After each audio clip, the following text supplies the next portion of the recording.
listening to precept on precept. Captain Shim break it down to no meat left. Line upon line in the word make you respect. History collegiate when we teach it, brains reset. You listening to precept on precept. Captain Shim break it down to no meat left. Line upon line, the word make you respect. History collegiate when we you listening to precept on precept. Captain Shim break it down to no meat left. Line upon line in the word make you respect. History collegiate when we teach it, brains reset. You listening to precept on precept. Captain Shim break it down to no meat left. Line upon line. The word.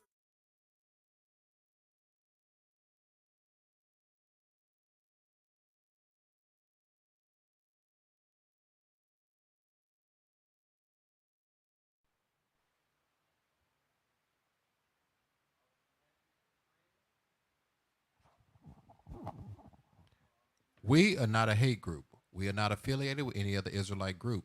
Israel United in Christ is a nonviolent Bible-based movement. We do not advocate or condone any acts of violence against any race, ethnicity, or gender. We advise that if anyone hears or knows of any plots to cause harm to anyone or to break the laws of the land, you must contact the proper authorities to bring awareness to any possible threat as stated in Leviticus chapter 5, verse 1.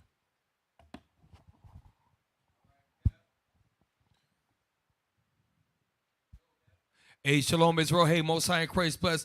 Welcome to another edition of Precept Upon Precept. We are your host. I'm Captain Shim. Officer Matthew.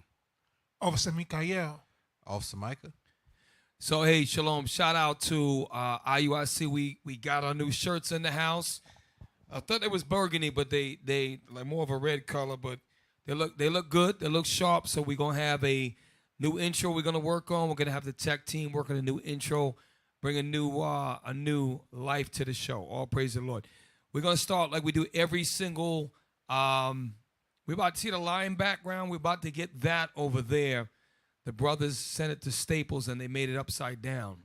And we know that they did it. We didn't do it. But so we're going to have the lion background by the brothers over there. I know y'all say the dark brothers got a dark background. Hey, I didn't try to put in for it. Well, actually, they look sharp. That looks good with the doggone, with the red and the black back. Actually look good. All praises, all praises. Y'all sit there and say we got a segregated show. No, we don't. It ain't got nothing to do with that. Nothing to do with that. All right. Yes. Watchman report. Officer Mike can take it away. Watchman report. All praises.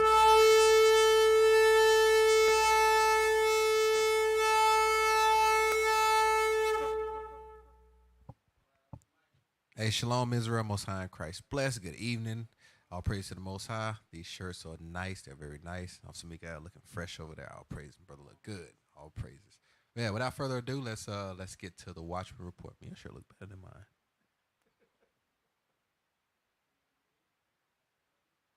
All right. Don't want to hold up the show. Let's go ahead and get it. Let's get it. Chicago Mayor Lightfoot refusing to pay speeding red light tickets as they pile up. So in Israel, we make sure we abide by the laws of the land. Don't let Wait. Yeah, Is the mayor's name actually Lightfoot? Yes. He living up to the name. Lightfoot. Lightfoot. No, this is a sister. Wow. Yeah, She living up to the name. She ain't paying not a damn speeding ticket. None. All right, next article, please. Send up prayers for our tech team. They work hard. It's a hard job. Got to get them tickets paid. Next. I think they was shocked by Lightfoot. I think they threw them off. Hold on. What? Lightfoot? No, Leadfoot. No, Leadfoot. Like, I'm going to get these tickets. I'm the mayor. All right, let's keep our family in St. Louis in prayer. At least one killed as record rainfall causes widespread flash flooding in St. Louis area. So let's make sure we're keeping our brothers and sisters that are in St. Louis in prayer. Like if they need help, let's make sure we're reaching out and making sure they're good to go. So definitely want to make sure our families in our prayers. All right, next article, please. 2-year-old was in back seat during road rage shooting caught on video, Texas cops say. So Most High turning it up. We got to make sure we're keeping the commandments because things are getting crazy out there in these streets. All right, last article, please. Flooding in Central Appalachian kills at least 8 in Kentucky. So just like in St. Louis, It's flooding in Kentucky. So let's make sure we keep our family in prayer. Make sure we checking on one another, all right? We communicating. So that concludes the Watchman Report. All right, shalom.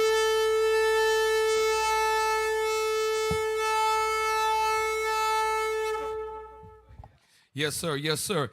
Hey, go ahead and post that meme. The thumbnail rather. Excuse me. So I just want to focus on the title, the agenda. Make the book a weapon to this society. So we're gonna get into this today. All right, we're gonna get into this today. Let's start first with. I want to deal with critical race theory because a lot of times, and I've done it myself, we think that critical race theory is something that Esau is creating to go against our people. That's not true. Esau wants to put a stop to critical race theory. So critical race theory was started by people in the 70s that were concerned about patterns of covert and overt racism that took place in this society, which we know to be facts. Okay, all we got to do is look back to Jim Crow's 1865 Emancipation Proclamation. Then it was the Jim Crow segregation laws. Then it was black and white or colored water fountains. That was all the way up to the 60s and even in the 70s, even into the mid-70s with the busing of schools, even as far north as Boston, Massachusetts, and this when I was a boy. So it's not like we don't have the data. Let's pull up article number 1. I'm going to jump around. Hey, we always dog the TED team, but look, we usually get 10 to 15 articles, and they actually put it in order. So I'm going to give credit where credit's due. They do work hard behind the scenes. So we're not, we do give them some credit from time to time. All right. So let's start with article number 1. What is critical race theory and why is it under attack? So we're going to show you tonight that there is an agenda. There's always been an agenda. All right. Yes, sir. Is critical. So we can scroll up for the top.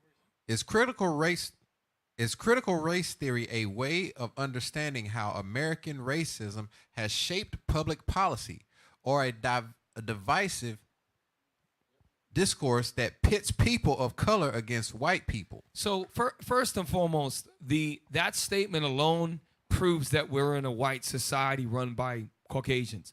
Because read that part again. Because let's keep in mind we're in 2022. If we go back to, let's just say we go back to 1975. So let's go back 47 years, right? In the mid-70s, there was still prominent racism because they were still going through bus. Do me a favor, tech team, in the background, I want you to look for Boston integration of schools because that's the most recent that's really kind of out there. The 80s is well, they used crack and everything to destroy our people, but that was when they were still open with it, all right? Go back to that statement again, please, that we just read. Is critical race theory a way of understanding how American racism has shaped public policy? Wait, stop real quick. You can leave it on the screen. Don't put it on me. American racism, public policy is American racism. You have the laws on crack cocaine are severely disproportionate to the laws on cocaine. I mean, look at the incarceration rates within regards to the black population in America and the black prison population. And that's in 2022. So there's no way, I mean, everything in this country is based upon race. This is what you're going to find out is a way because white people there's a thing called white guilt we're going to get to later. But there's a thing called white shame. And they do not want white people to have fragility. And it's bad for their psyches. All right. Read on. Is critical race theory a way of understanding how American racism has shaped public policy or a divisive discourse that pits people of color against white people? Liberals and conservatives are in sharp disagreement. Now, later on in the show, there's liberals and conservatives are in sharp disagreement. And I'm going to show you that they are in disagreement. But in the end of the day, I'm going to show you an example of liberals and examples of conservatives. and how at the end of the day they have the same agenda. And that agenda is to weaponize and stop the Bible. I'm going to prove it. I'm going to prove it tonight without a shadow of a doubt. Read on. We're going to do a little bit of reading tonight. The topic has exploded in the public arena this spring, especially in K-12. Now, stop real quick. And don't put it back on me. We're just doing some reading and talking for a little bit. Critical race theory has been in the media the last year or so, 2 years. It started decades ago. Critical race theory has been written about by scholars for decades. There's a reason why it's being talked about today. Read on. Where numerous state legislatures are debating bills seeking to ban its use in the classroom. Now it's making its way to the K through 12 curriculum, and there's a debate to ban it in the curriculum that teachers are able to teach. Now, here's the ironic thing. Can you all, I'm sorry, tech team, can you find Jimmy Has Two Dads? There's a book called Jimmy Has Two Dads. You can put the screen back on me real quick. So I'm going to show you how wicked and demonic this place is. They're going to try to take critical race theory, which is an analysis of things that have historically happened to black and brown people in this country. They want to take that out, but yet they want to enforce and not give parents the option to have books like Jimmy Has Two Daddies read in school. To have your boys dress up in dresses, you come in and challenge and you can't say nothing about it. I'm going to show you, man, this place right here is controlled by the liberal left, who has the LGBT movement, and the conservative right that want to protect their good white Christian values, meaning don't talk about my history. They're both at opposition to each other, but both of them want to stop the Bible. I'm going to prove it. It's so crystal clear. Play on and read on. Now, I was going to say that too, Cap. It seems like when I was growing up, K through 12, it was okay to talk about the founding fathers and, you know, all of these great white people and, you know, this great white history. But as soon as you start to shed light, like, hey, also a part of that history, look what they did to our ancestors. Oh, no, that's you shouldn't be talking about that. Here. This is pitting people of color against white people. Also, I remember the first time we got to like watch Roots, not the new one, like Roots. That it was like shock to us, like, cause like, oh, people really did this to us. We didn't know. Right. If there's a book, if you type in American education, type in Jimmy Has Two Dads, maybe put literal work, or just put down DADS. So anyways, while you find that, so I used to be a teacher. This is why I know. You have to teach the curriculum that they put forth. So one of the curriculum is now, thank the Lord, I'm not a teacher anymore because I couldn't deal with the nonsense. I feel bad for some of you teachers who have to deal with this. If they say that you have to teach about an LGBT agenda, you have to teach that. But then if you have a class, my kids was all black and Hispanic. I worked in the inner city where we didn't have no white kids. The white kid in the class had to be rough as hell. The one little white boy in the class was rough as hell. He gets his ass whooped so many times that he was one of the little brothers. But nonetheless, he's still the damn devil, that little one too, by the way. So the theory of not being able to teach history to black and brown children in the very classroom they're in, but making sure that they understand that Jimmy has two dads, and it's okay if you feel like dressing in a dress, and encouraging that. That's what's going on in the classroom right now. I don't know why I went there. I went there because, okay, go back to the critical race theory. I went on a tangent because I wanted you to find Jimmy had two dads, but that's okay. Dex, same thing. Jimmy, Dexter, all the same. All right, so now, this is Dexter Has Two Dads. So, written by Donna Nicole, Nicole, right? Illustrated by Makita. I can't read that bottom part. So basically, what it is this is a narrative, okay?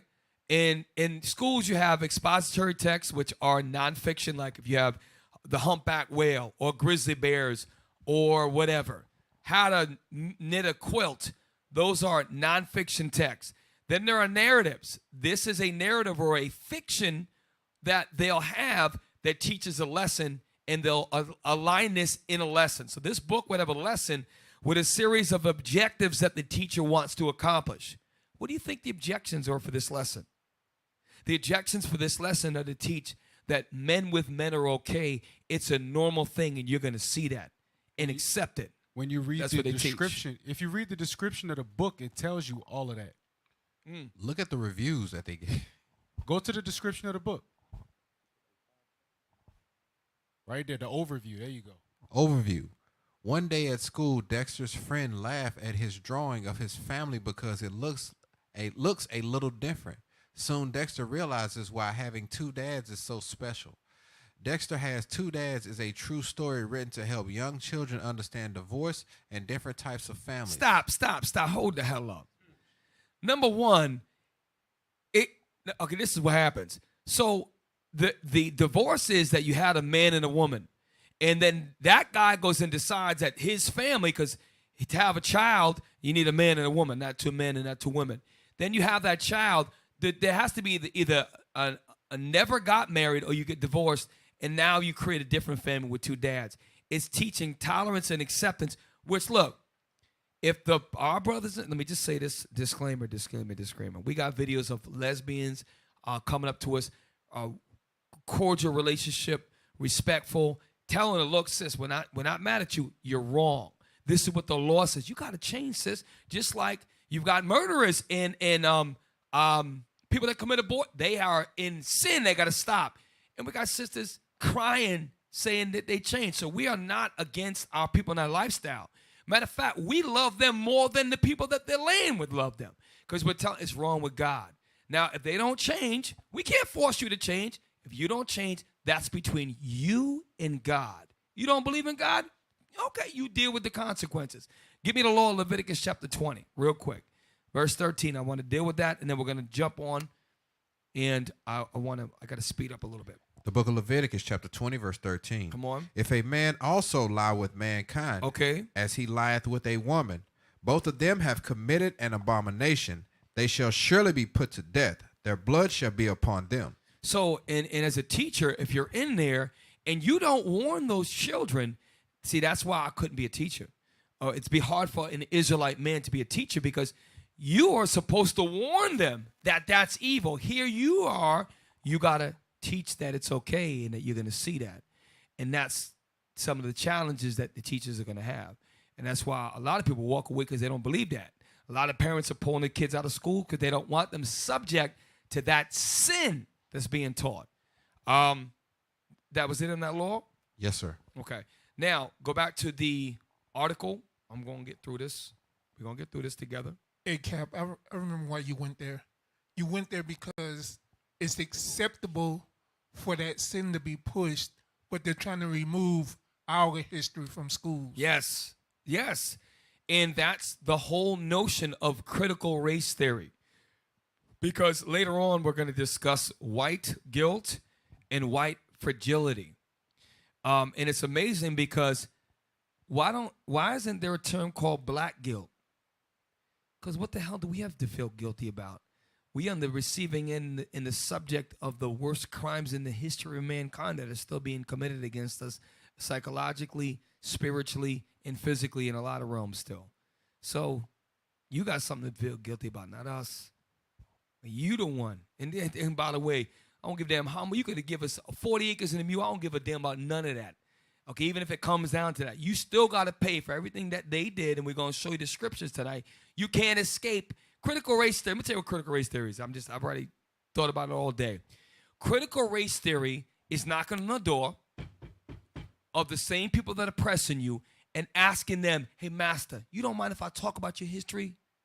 No! God's justice is, I don't give a damn what you say.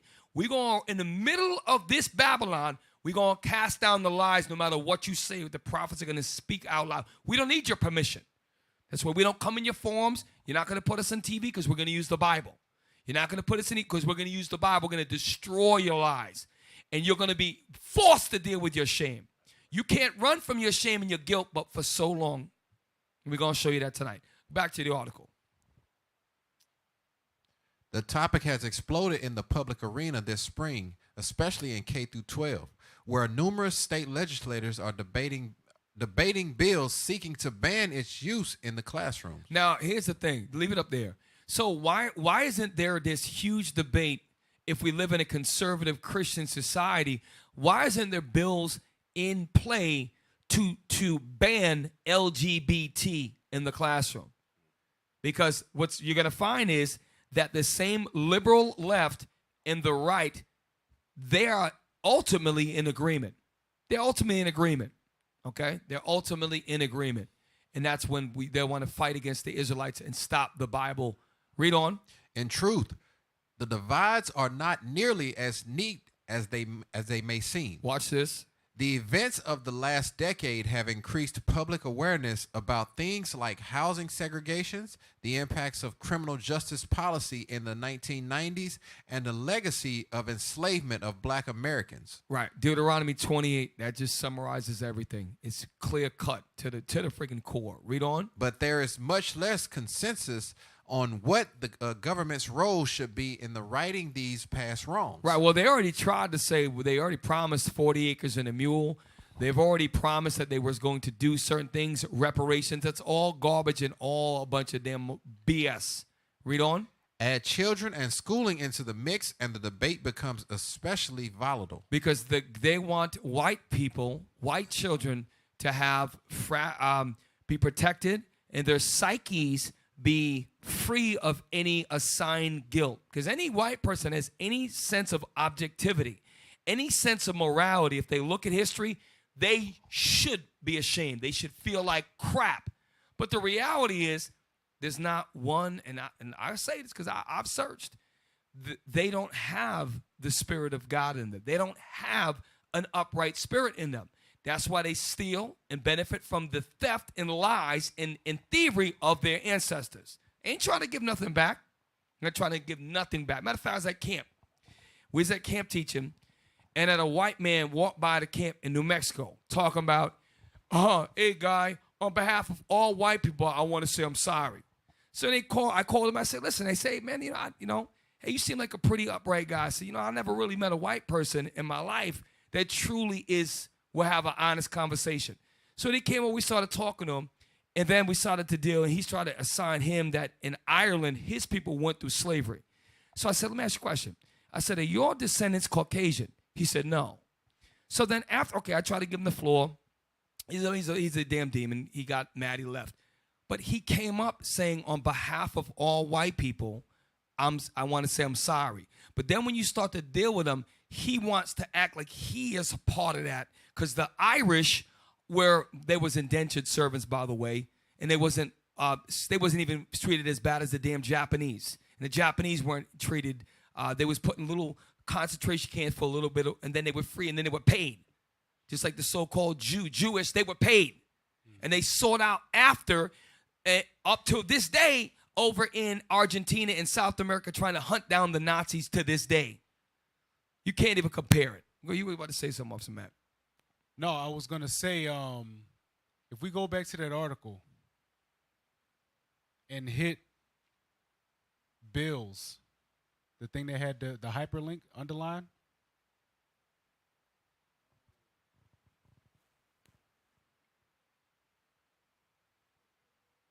I want to show you because they got a map, Cap, on where the bill has already been taken into action, where there are restrictions on teachers already. Right. So that will probably be conservative states like Texas, Mississippi, Louisiana, Arkansas. I perceive you to be a prophet, sir. Let's see what they're talking about.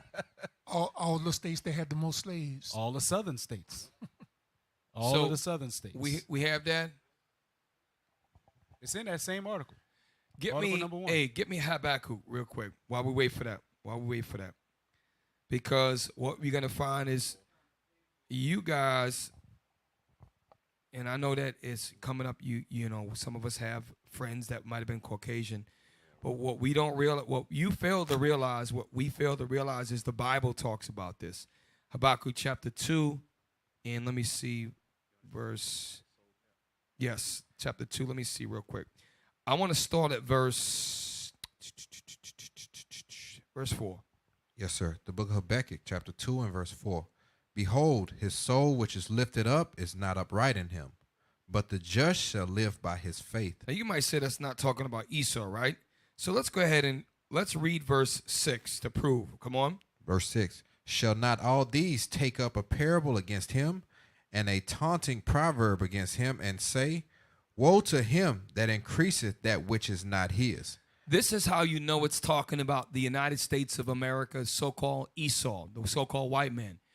What? China has the largest freestanding army in the world, right? How many Chinese embassies are there throughout the world? But then when you look at the American Caucasian in his United States Army, you have different branches of service. The U.S. Army is the largest. They have military bases in all parts of the earth, to include Antarctica. Then you have the U.S. Marines. They have bases all over. You have the U.S. Air Force. You have the U.S. Navy. You have the U.S. Coast Guard. They have bases all over everywhere, okay? So this is, and guess what? Guess how they got there? They conquered them and set shop up. How you think they annexed Hawaii and Alaska? Through bloodshed. Look up the history of Hawaii. The point is that this is talking about Esau. Go back to verse 4. Verse 4. Behold, his soul which is lifted up is not upright in him. And God allowed him to be lifted up. When you read in Romans the 9th chapter, just like he raised up Pharaoh, he going to raise up Esau too. God is the one that lifted him up. God is allowing him to do these things. And guess what? His soul is not right. So listen, you could have these liberal, eclectic, fun-spirited Edomites. You pull back the curtains, have a conversation with them. You will not get through a conversation, okay, without some lies coming up. They're not right. They're all, I'm sorry, I have to be general. None of them are right. And that's what you're going to find, whether it's conservative or liberal. They put the black woman up, the LGBT, and use her face. The black man put his face up, and they accomplish their agenda on the liberal side and on the conservative at the same time. And they'll use them to push their agenda, but at the same time, they'll protect white interests and guilt and continue to procreate and protect their man, woman, and child. The elites don't push that LBGQ. They don't push that garbage. The elite whites, otherwise the white precious society would stop. They work together. Okay, you find that map? So, Cap, if they're concerned about, how critical race theory will make their kids feel, imagine how regular American history made our kids feel. Right. Every year there's a new slave movie. Exactly. Every year there's a new slave movie, there's a new slave documentary. There's something on slavery, and it's geared to make black people, hey, you were once slaves, you were once slaves, you were once slaves. When we get out in the world, you get mass incarceration, you get messed with by police officers, you get racially profiled by normal people. Why do you think they got a movie called Karen right now? You know what I'm saying? There's all of this white superiority complex going on in the world, and this black inferiority complex going on. For those of us that don't know that we Israel, they have an inferiority complex. That's why they wear blonde hair. That's why they try to talk white. And when I say talk white, I mean try to talk about white people things. I don't mean talk proper. Talk about white people things. That black people as a whole don't talk about. Black people, we talk about how should we do our people to get better. White people are like, well, what are the Republicans and the Democrats doing? Well, what's the red states and the blue states doing? It's not us. It's the Republicans. It's the Democrats. They try to make it a political argument instead of what it actually is. Just like when people think of racism. When people think of racism, oh, you're a racist. They don't think of Asian versus African. They don't think of Samoan versus Chinese, or Arab versus anybody else. They think of black versus white. Topic of racism comes up, black, white, black versus white. Right, and that's a good point. And that goes back to the whole notion of critical race theory. Is we all know this is our history. It's like you're gathering information to prove, Esau, look, master, we got findings to show you that you're horrible. Can we talk about it? No, that's exactly what they're doing. And listen, why are states banning critical race theory? Because the World Wide Web and social media,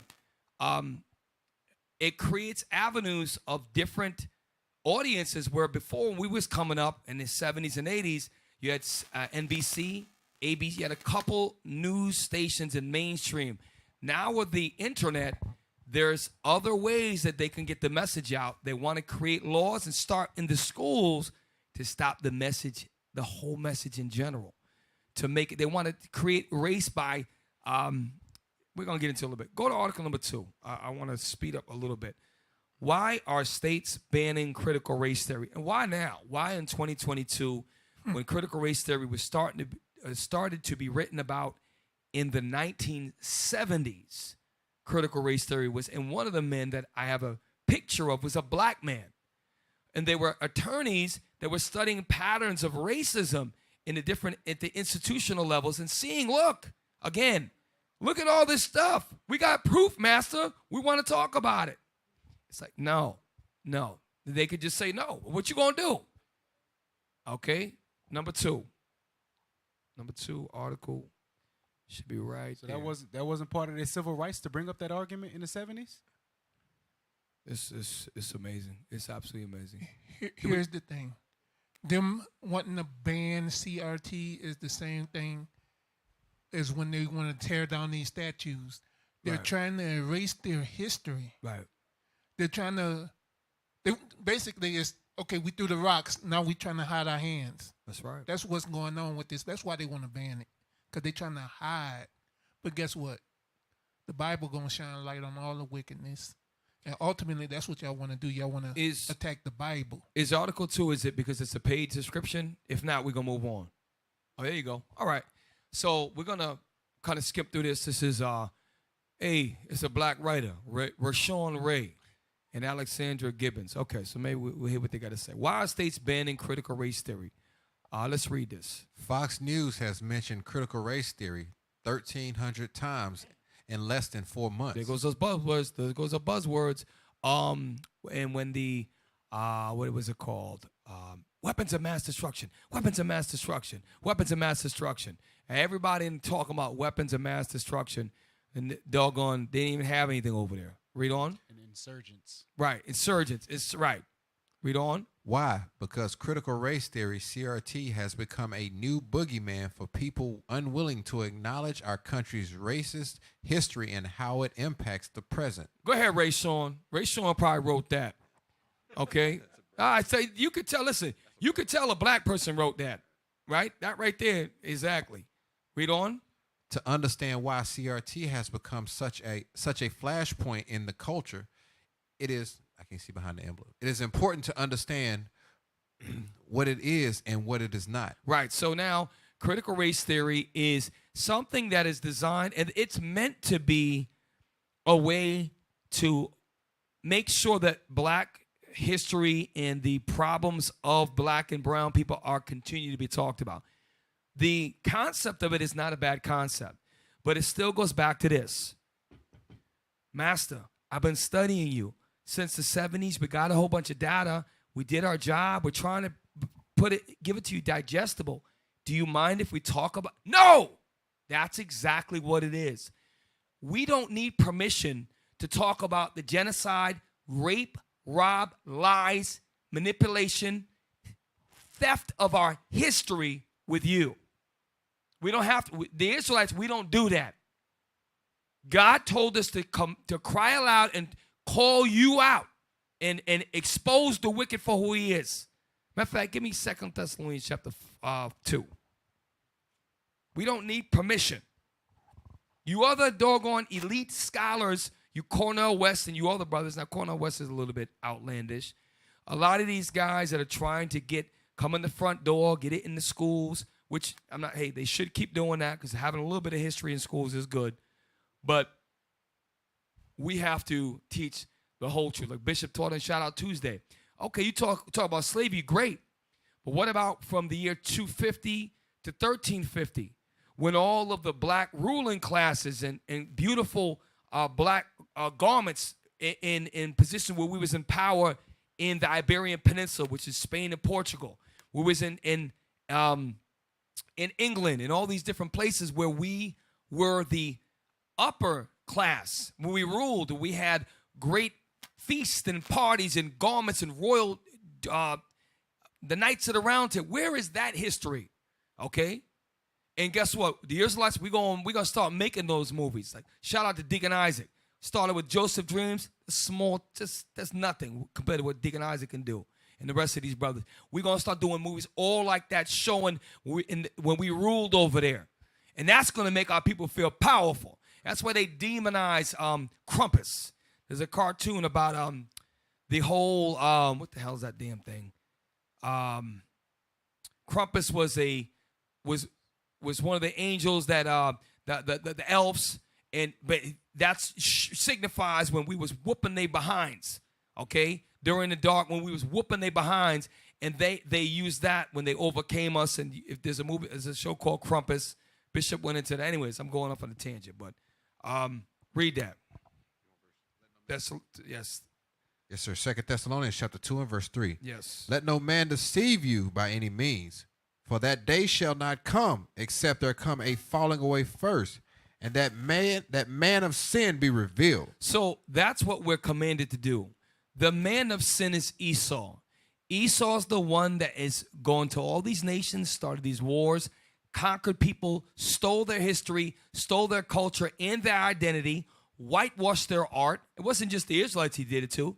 That's why he took off the nose of the Sphinx. The British took the nose of the Sphinx off because they didn't even like that, okay?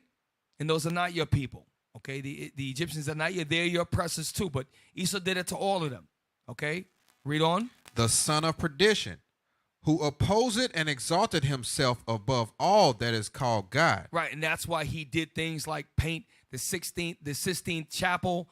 Michelangelo, Leonardo da Vinci painted all this God and the finger of God being white and the angels being white and Caesar Borgia being the image of Jesus the Christ. All that crap is going to be destroyed and brought down. That's what we're doing. And they want to stop that. Because when you can disconnect slavery from the Bible, then it doesn't matter who Jesus Christ looked like. It doesn't matter what Moses looked like. It doesn't matter about none of that. And that's why our job is so very, very important. Okay? We don't need permission to talk about what you did. Read. Or that is worshipped, so that he as God sitteth in the temple of God. He is God. He acts like he's God. He sits in the temple of God, meaning what? That he's the Most High. He's the Pope. He's the Archbishop. He's the bishops. He's the reverends and preachers. And if you don't go to his World Council of Churches and National Council of Churches, if you don't go to his seminary schools, that you do not have the authority and the doctrinal authority to discuss the Bible. That's all fits into all that. Read on. Showing himself that he is God. And he's not God. He's the devil the Bible speaks of. He's the deceiver of the planet Earth. That's why he pushes LGBTQ movement on elementary school children, but yet won't allow to talk about what happened to the Native Americans in the Trail of Tears, because white boys will be offended. What happened on chattel slavery? Are you kidding me? This is why our job is so important, brothers. Never take your job for granted. Okay, read on. Remember ye not that when I was yet with you, I told you these things. Right, and Paul, and that's why he wrote mysteries in the New Testament, because he was dealing with Rome. And that's why you dumb pastors don't understand it. He wrote in mysteries. Okay, he wrote in letters. He wrote in code sometimes. And if you're not in the spirit, you won't even pick up on this. He's talking about the last days. Just like Isaiah in Isaiah 14 was prophesying about the last days then. Just like John the Revelator was talking about He leadeth into captivity. He goes back in Revelation and talks about Esau when you read down. Okay? Read on. And now ye know what withholdeth that he might be revealed. That's it on that. That's it on that. Go back to the article real quick. I'm super slow. Let me speed up. To understand why CRT has become such a flashpoint in this culture, it is important to understand what it is and what it is not. Come on. Opponents fear that CRT admonishes all white people from being oppressors while classifying all black people as hopelessly oppressed victims. So opponents fear that it's going to make like strong white people with great values like, look, we don't want black people to feel like they're victims. And at the same time, it makes us feel like we're all terrible people, right? That's one argument, right? Which is, number one, we are victims, and we got to stick together and come together with this Bible. Number two, every one of you Edomites has a role to play in that. Because you want to know why? If you really was against what your parents, you're still going to go into slavery. You would turn over all the stolen property, starting with the tribe of Gad. We would know black people would have to work in this country, okay? You would pay us the equivalent of today's standard, 40 acres and a mule, which due to the standard of an acre of land and a mule, which we don't have mules today, so it will be, let's say, for example, it will be like a house. You'd have to give every black person a livelihood and then pay them like you would pay somebody every month to live off of what you did. You'll never do that.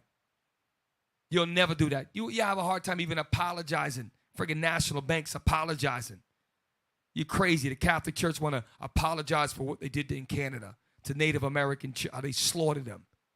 And crazy. They would have to pay 100 million life insurance policies worth of death for Gad, or for Judah coming across the Middle Passage, and 77 million life insurance policies for Gad. Right. That's what they would have to do. Jump off rip. Then 40 acres and black people would have to have a say-so in what's going to happen to you. Right. They have to be able to stand before their people that have done them wrong, and to be able to have a role in the judgment that happens to them.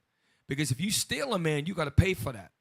And that's why the only judgment that's going to happen is going to be what God. We're going to read about God's judgment. And this is why they hate the Bible, because it shows them who they are. Where this whole critical race theory started is to really pick up steam is when you had your Mike Browns, your Trayvon Martins, your Eric Gardners, you have the other brother, George Floyd. All these things were caught on camera. Undeniable. They didn't have to do that to Eric Gardner. Dude was a big dude. Yo, just put him in handcuffs and sit him down. Like, now they're showing you, Rodney King. They have it on film. Now you can't run from that. Now they're like, okay, we got to do something about it. That's where all the Black Lives Matter started. All that BS started. And underneath that, they said, well, listen, let's do this, but at the same time, we'll do the LGBTQ movement, and we'll use that to push that agenda. And then the conservative right, well, we want to get the Bible out. At the same time, the conservatives in the agenda, they're going to still allow the homosexuality and that to happen and still protect white interests the whole time. It worked together, and the one thing that shuts both them down is Isaiah 14, verse 2, Leviticus chapter 20, verse 13, okay? Hebrews chapter 13, verse 4. All that shuts this garbage down. That's why and we're going to go into it, they're going to weaponize the Bible to the point where they're going to try to make it illegal to be read in public. You mark my words. Bishop has talked about this for a long time, okay? This is why when Paul said whatsoever thing was written aforetime, there was a time when the Maccabees had to choose, listen, if we fight on the Sabbath, we got to be out, because they was willing to stand for the laws of God. They was on the run. Now, I hope it doesn't come to that, but I'm just letting y'all know this is where they're headed. They're going to make this Bible seem like it's a weapon against mainstream society. You got to stop it. And by any means, both from conservative rights, it's hurting our white psyches of our children, and the LGBTQ. And I'm telling you, it's an evil, evil system that's set up here. That's why Babylon got to go. Babylon got to burn. by the hand of God, not by us. Okay, you about to say something? Somebody about to say something. All right, just go back to the article. We're going to speed up. These fears have spurred school boards and state legislators from Tennessee to Idaho to ban teachings about racism in classrooms. However, there is a fundamental problem. These narratives about CRT are gross exaggerations of the theoretical framework. The broad brush that is being applied to CRT is puzzling to academics, including some of the scholars who coined and advanced the framework. Right, because the scholars that created that wanted to be able to be talked about in the classroom, but you can't. What they're realizing is you have to keep some sort of objection, being objective. You can't just push. You have to be able to teach both sides, and that's what they're fighting with inside their scholarly circles and the administrative boards. Hey, Cap, that's probably why a lot of these history books are thousands of dollars right now. Yeah. Because, I mean, you can't teach, you can't look at the history that they themselves wrote if you can't afford it. Right. So that makes a lot of sense on why, you know, when Bishop brings out a book, it skyrockets from $40 to $4,000. And then you got critical race theory that's going on. And now they're going to skyrocket all of the books that they think may be used for them, or they're just going to stop printing them all together. Right. Look, real quick, before the break, I want you to pull me the video of video number 4, because I'm going to show you. Remember, I made a statement earlier that the conservative right, and the liberal left are at odds.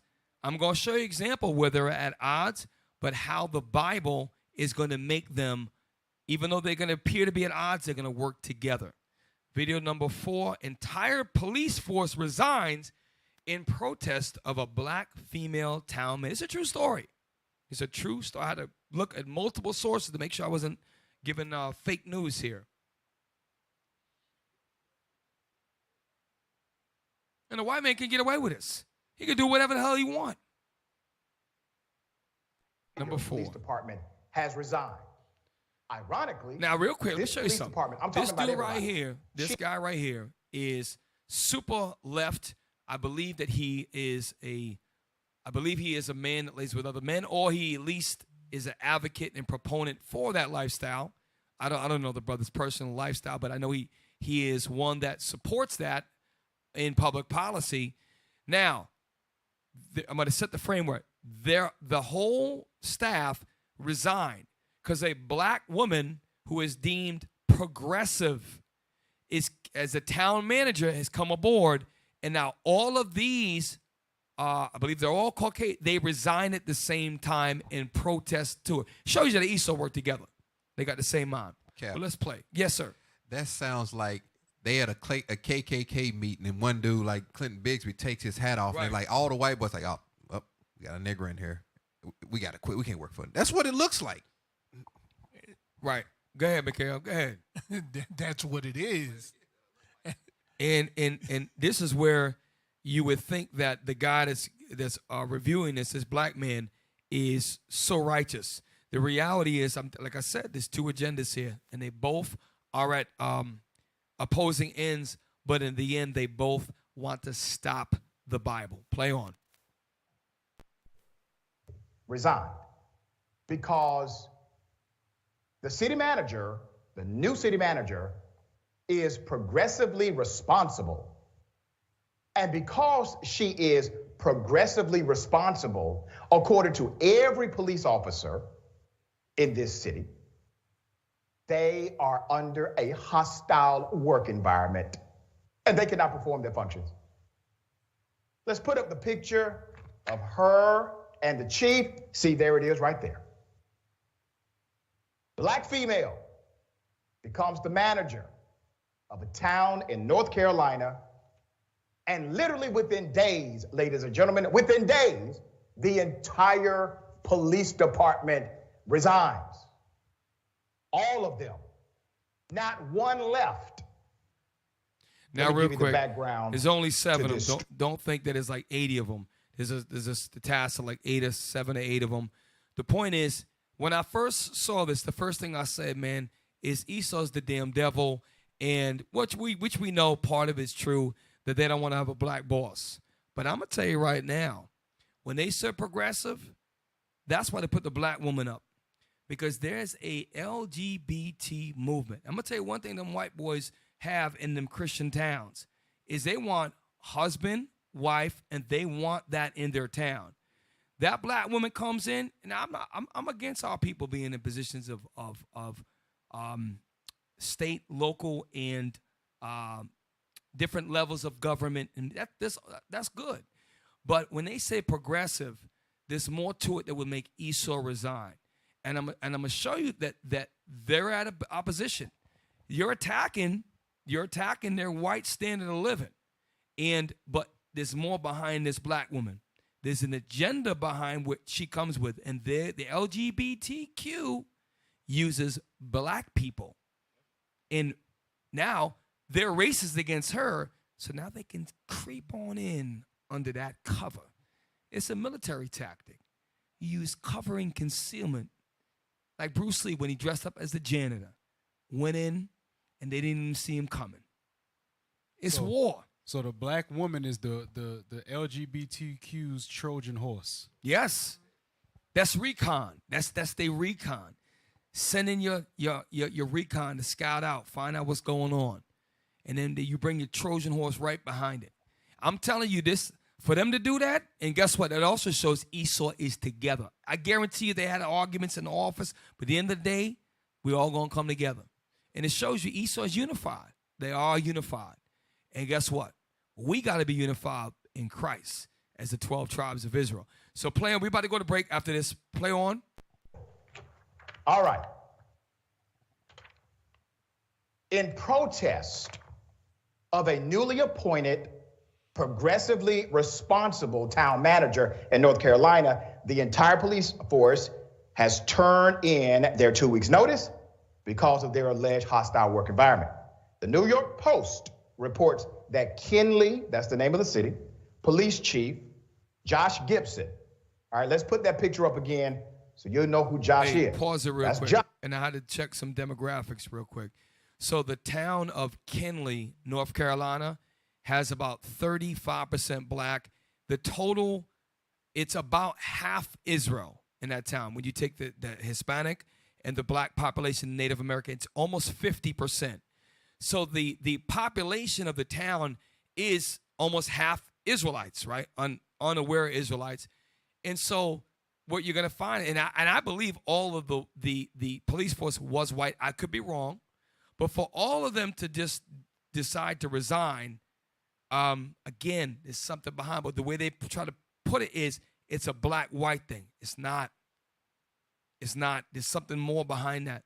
They're allowing this woman because she's backed by a whole movement that's trying to infiltrate this country's values and destroy husband and wives and destroy the black American family, destroy the Native American, destroy the Latino family. Okay, and it's systemic. All right, that's why they want to stop critical race theory. They want to stop race and history being talked about, and they want to do what? Like Mikael mentioned, Officer Mikael, you tear down the statues, you stop critical race theory, but at the same time, on another front, guess what you're doing? You're going in and you're destroying the black family because you're making now men with men and women with women an absolute normalcy. Meanwhile, the far right, which is the whites that control everything, they got to keep their genes going. They don't get involved in that. They allow that to go on. Okay? Go back. Actually, that's it on that. Let's go to break. We got to go to break.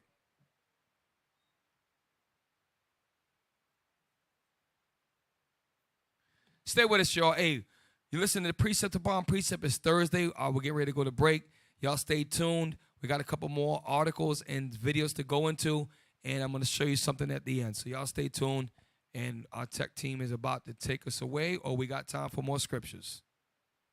Shalom Israel, this is Bishop Nathaniel with an update from IUIC TV. We are now offering exclusive content on a monthly subscription. For the first time ever, exclusive content will be available to you for only $1.99 monthly fee. That's right, for only $1.99. You'll be able to enjoy all the up-and-coming original content from IUIC. Short films, documentaries, TV shows, and more. You don't want to miss this. The exclusive content is not available through the app. You'll need to I want to sing y'all a brand new song I just wrote called Don't Trust Them New Niggas Over There. I said to all the members of First Church of the Lord Jesus Christ and all Truth to God followers, do not, and I repeat, do not get online arguing with the Hebrew Israelites or any other organization. Sing along if you know the words. Don't trust them new niggas over there, leaving they nigga essence in the air. That's right. If you see them in the neighborhood, don't take no leadership. None. Them happy, nappy-head niggas with the fingers on the trigger. Don't trust them new niggas over there. One of my brothers was so hard-headed, and I laid him out. He called himself challenging and trying to debate the Hebrew Israelite brethren, and they broke him to pieces. Yeah.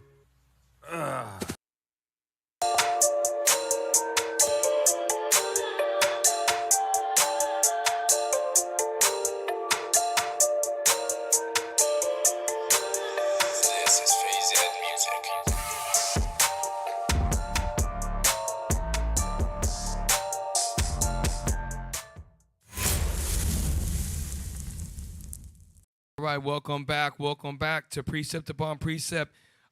We are talking about how they're going to weaponize the Bible. They want to start with critical race theory, so you cannot talk about it in the schools. And what it's going to lead to is bringing, at the same time, you have the LGBT agenda it's taking place starting at the educational level of the elementary school all the way up. And by doing that, you create no history for them to have, for our children to have a base when they wake up to this Bible. Now, I'm going to show you what it's going to lead to. Get me article number 2. 2 black girls were charged with a hate crime. 2 black girls charged with hate crimes. This is amazing.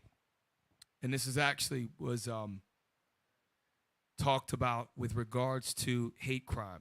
Get me the book of, while we wait for the scriptures, get me the book of Ezekiel chapter 35, verse 2. Because what would cause a people to do all this evil to another group of people, meaning the 12 tribes, Native Americans, Black Americans, Jamaicans, Haitians, all the 12 tribes, and then not too far, decades after, not allowing them to learn about what happened. What would make a people that sit in these positions of power actually allow that? And this is the reason why. Because they've always hated you.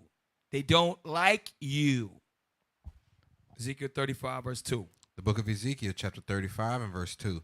Son of man, set thy face against Mount Seir. Mount Seir, you're going to find out that represents the nation of Esau, or the Edomites, the so-called white man today, whether he goes by Dutch Caucasian, German French, British, Polish Caucasian, or even Argentinian or Mexican Caucasian or American Caucasian.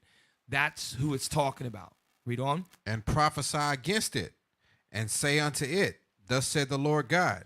Right, and that's why we're out there telling that, listen, not only we're not going to ask you for permission, we're going to stay in the Bible. We're going to trust in the Lord, our God, that he's going to fight for us and defend us and make a way for his truth to continue to push on. Read on.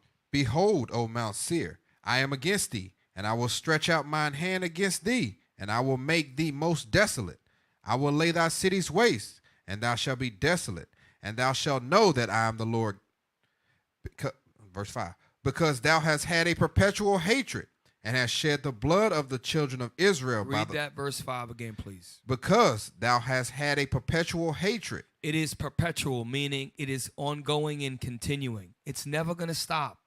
And that's why you brothers that put your trust in your enemies, you're always going to fail. That's what we tell, we on the streets. Hey, listen, if you like light skin, hey, you marry a Issachar sister, okay? You want you brothers want to marry a Judite sister, marry a Levite sister. The 12 tribes of Israel, we have to stay within our race. And that's why they want to disassociate you from a race by erasing your history. Read on. and has shed the blood of the children of Israel. How did they do that?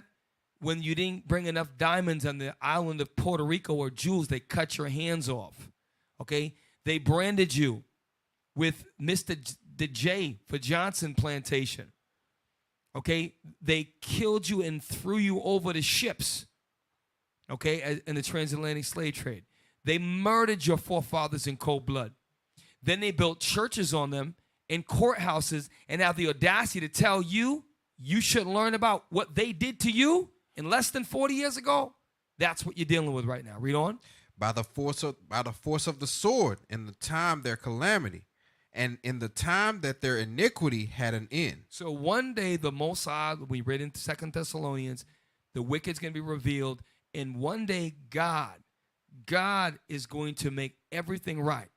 We have to keep the faith, keep the commandments, and our God will fight for us. We're not going to take up arms. The only arms we're going to take up is this Bible, and this Bible is a weapon. Matter of fact, get me that Book of Eli clip. I'm going to segue right into it. The Book of Eli was powerful for two reasons. Number one, Denzel was the poor and oppressed, right? He was blind, and he was black, beautiful. And the oppressor was trying to say that he wanted to take the Bible and share with everybody. And he was trying to destroy the Bible because he understood if that got into the right people's hand, and then they could bring law and order back. He wanted to rule by force. Okay, that's the same way Esau represents today. And this scene, I don't know if we have to put a copyright thing up, whatever, but all right. Y'all seen, if you haven't seen the Book of Eli, check it out. There's a lot of meaning in this book, right? This book is our book. The Book of Eli represents the book of us. We're the Israelites. Play.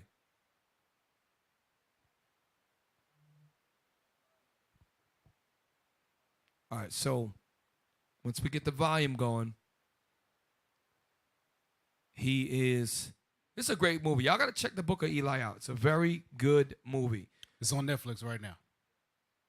All praises. Hey, you need a little bit of time, tech team? All right, let's go ahead and play that. We're running out of time. Fucking book.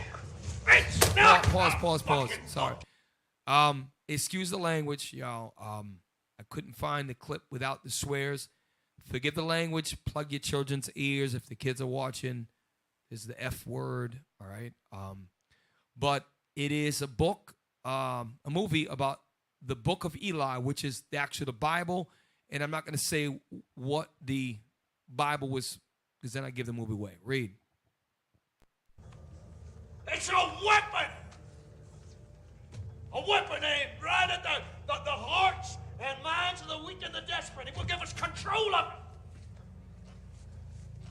If we want to rule more than one small fucking town, we have to have it. Now pause real quick. So what he's saying is he doesn't want anybody else to have the Bible, but if he has it, then the people will look at him as he is God. And that's exactly what the white man did. They were smart. They said, you got to understand something. From, let's say, 200 to about almost 1400, black people ruled. They had positions of nobility, black princes and kings and knights, and black balls with beautiful black women in dresses and long and jewel-encrusted cups. Black, that's what listen, if y'all movie makers, we need all that. Black Panther was great, that little bit, yeah, whatever, Wakanda, blah, blah, blah. I want not spaceships. I want to see movies with black men sitting down, planning stuff out in the year 1215. That's what we need to see. That's going to increase our faith. But anyways, that's what we had. And guess what? During that time, we was using the Bible. And the Lord let us stay in power for a little bit of time. As soon as we fell off, the Lord rose up Esau. The Renaissance came. He destroyed our image, destroyed our books, and the rest is history. Like Jaguar. He got a rude awakening in that movie, doggone Apocalypto. They had a whole system of governance, the Azteca, the Maya, the Inca. And when them bastards came, he knew he was at the end. He was running through the jungle. He comes to the shore, and he looked, and he just dropped something. And he looks, and Jaguar knew this is the beginning of it. He knew it. His spirit knew it. Okay? So, anyways, just play the thing again, please. Fucking book. It's not fucking book. It's a weapon. A weapon aimed right at the hearts and minds of the weak and the desperate. It will give us control of it. If we want to rule more than one small fucking town, we have to have it. People will come from all over. They do exactly what I Pause. I got to say this. And that's why what amazed me, right? This is Esau. Because he knew that when he came out of the Dark Ages, in order for him to rule, you had the Portuguese, the French, the Spanish, and they started to war. The Dutch, there's a cigar that the dumb Negroes in the ghetto smoke called Dutch Masters. You dumb nincompoop. Dutch Masters came, and the Dutch were one of the first ones, okay? The Dutch, the French, Spanish, and the Portuguese, in order for them to rule in these different lands, they had to portray themselves as God in Christ. And that's why they came with Apolwato. They came and they said, you got to bow down to him. And he said, I would rather burn, I'd rather die in hell than to bow down to that. They used that. This is what this represents in this movie. He's like, we need this. This will change the hearts and minds of the people. And that's what they fear today. Because we're casting down this. Joseph Dreams just cut all that crap down. Now, eventually, that's going to get out. Wait a minute.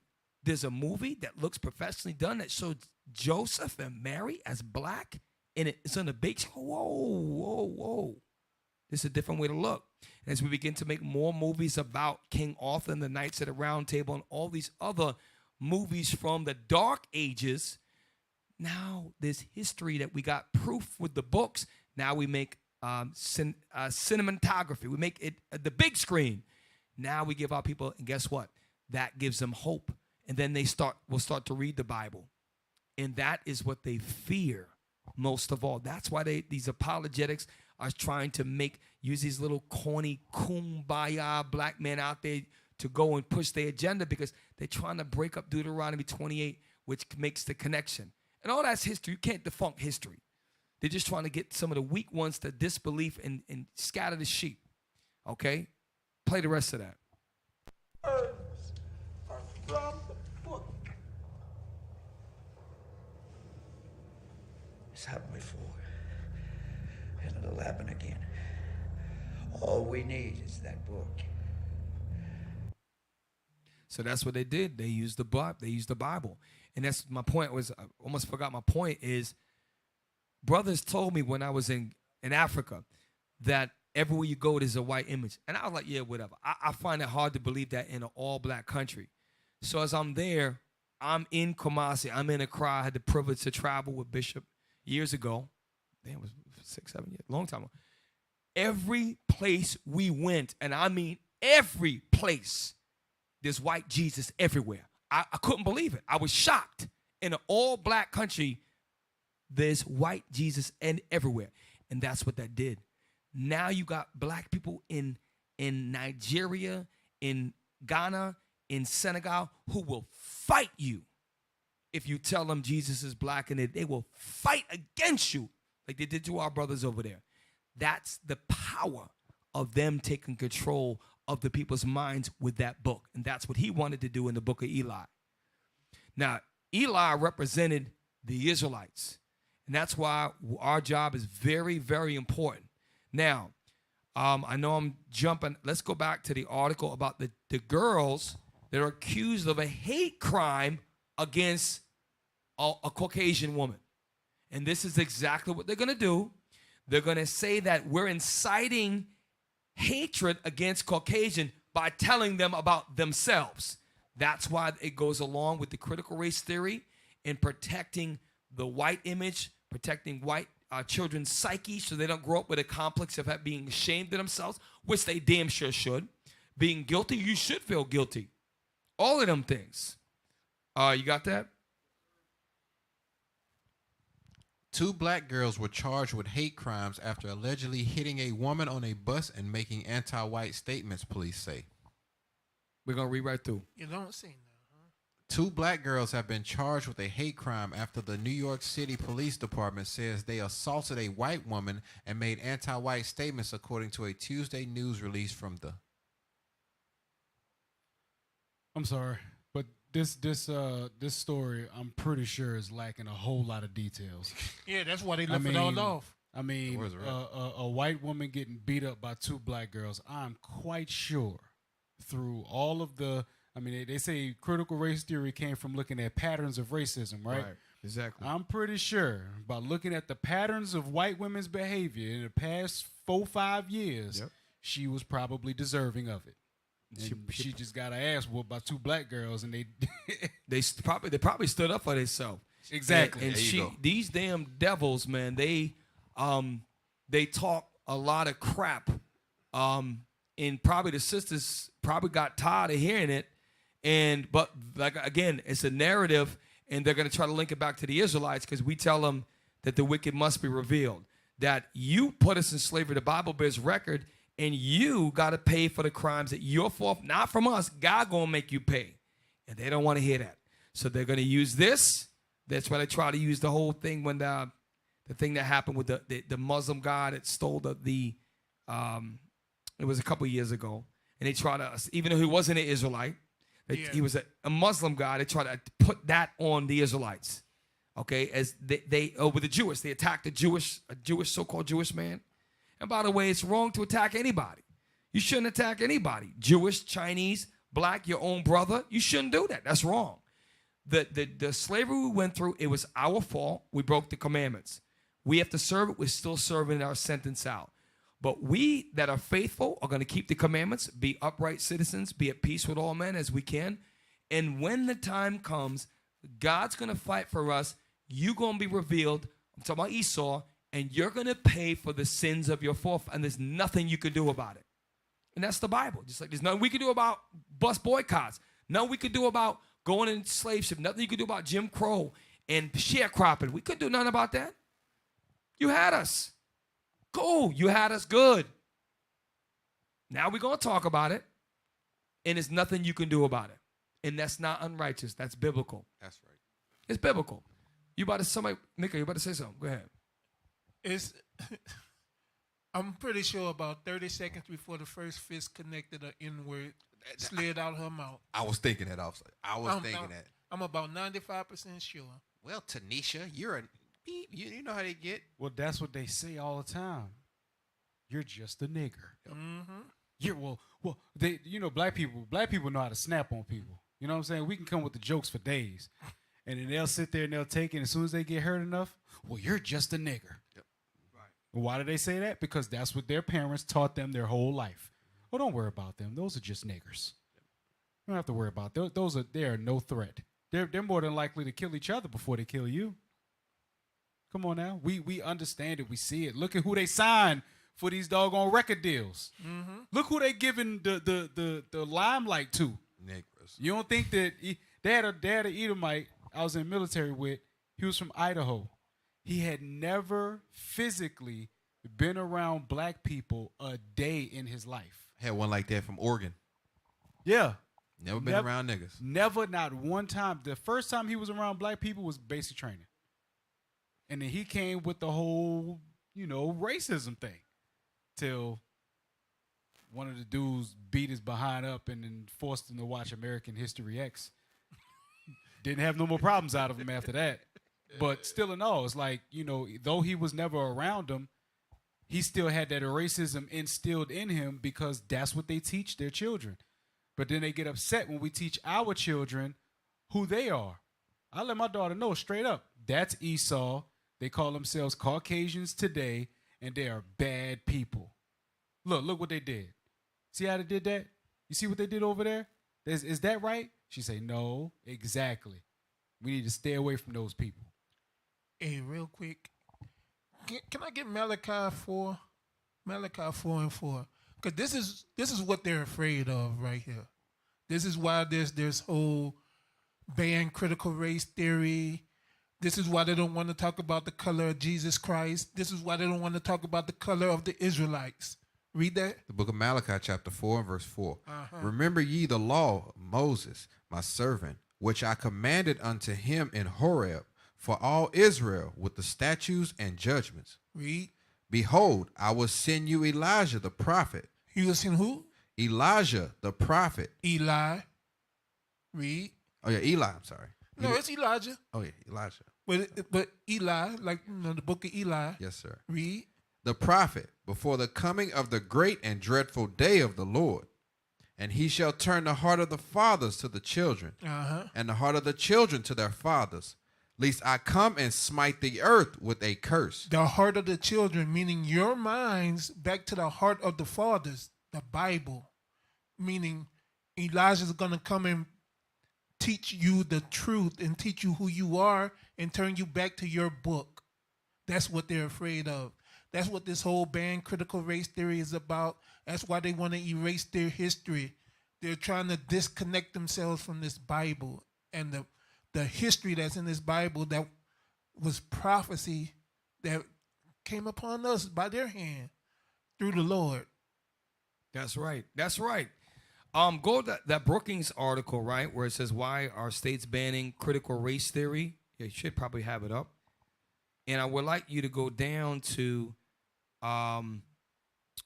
where the paragraph, it says scholars and activists who discuss CRT are not arguing. So I believe it's more like midway down, maybe the fourth paragraph. All right, scholars and activists. We're gonna read that. Scholars and activists who discuss CRT are not arguing that white people living now are to blame for what people did in the past. Now stop. Now, okay, great. I'll suck it. You personally didn't put our forefathers in slavery, but we know that. Guess what? Just like we had to pay for our crimes, Isaiah 14:21. We got to get it. You're gonna pay for the sins of your fathers, and in order to keep our prophecies fresh in people's mind, we got to talk about your history.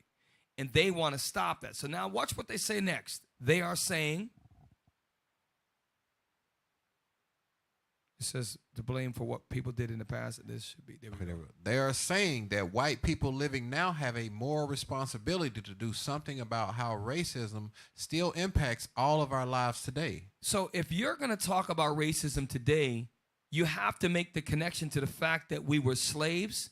We came out of Jim Crow in the 1970s. We had an issue where little black girls going into Boston schools were doggone sweared at. Things were thrown on them by grown white people. This was during my lifetime. So what are you talking about? We have to be able to talk about these things. And part of that white moral responsibility, shut your ass up. We're going to talk about you because you did that to us. God allowed you to do that to us. And that's something just like if you're going to allow them to talk about LGBTQ and Jimmy has two dads, but you trying to tell me that you can't teach about why George Floyd got killed. You don't think them kids out of state teachers? Why did George Floyd get killed? Why didn't the cop do something about it? You tell me the teacher can't answer that? And she has to be quiet? But then she can go, well, Jimmy had two dads because and then she goes into all of that because it's part of the curriculum? Are you serious? This is how you know in Revelation 18, verse 4. Come out of her, my people, because her sins have gone to heaven. This is some evil, wicked stuff that's going on here. Y'all who are spiritual better see how evil and demonic this place truly is. Whether you're conservative right, they want the Bible to stop. Don't talk about history. We want our white moral values. And if you're the liberal left, don't talk about man shall not lie with mankind. Don't talk about cross-dressing. Men dress things, but don't talk about that. Don't talk about marriage is honorable and how that the history of marriages with them. Don't talk about that. They have opposite agendas, but they work together to stop the Bible because the Bible shuts them both down. Okay, read on.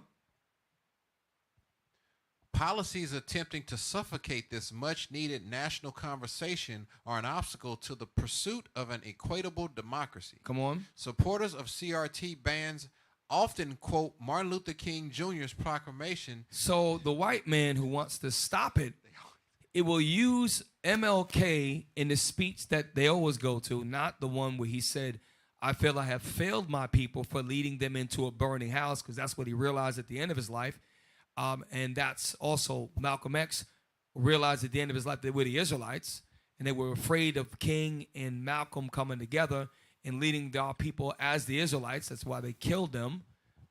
Read on. Martin Luther King Jr.'s proclamation that individuals should be viewed by the content of their character instead of the color of their skin, ignoring the context of the quote and the true meaning behind it. So they're saying now, wait a minute, slavery is over. That was a long, even the bus boycotts is over. Just because my forefathers had you in slavery, don't judge me because of my white skin. Don't assign that guilt and shame to me. Judge me by my character. No, you're all evil. You all benefit from the insurance policies.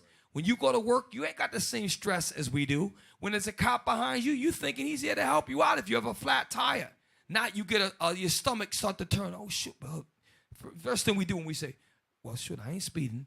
I got my registration is good. I ain't got. These are things that go through my head all the time. I'm just telling you. I mean, I wish I didn't have to think like that. And they don't worry about these things. This don't apply to you.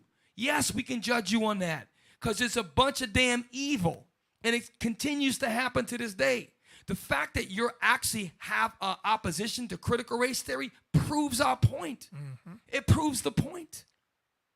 You are the deceiver that the Bible, you are perpetual evil. That's why, you know what I do like as a white person will come up to you and say, I don't like you nigger. Never like you niggers. And I'm like, hey, thanks, man. At least I know why I stand with you. At least you honest.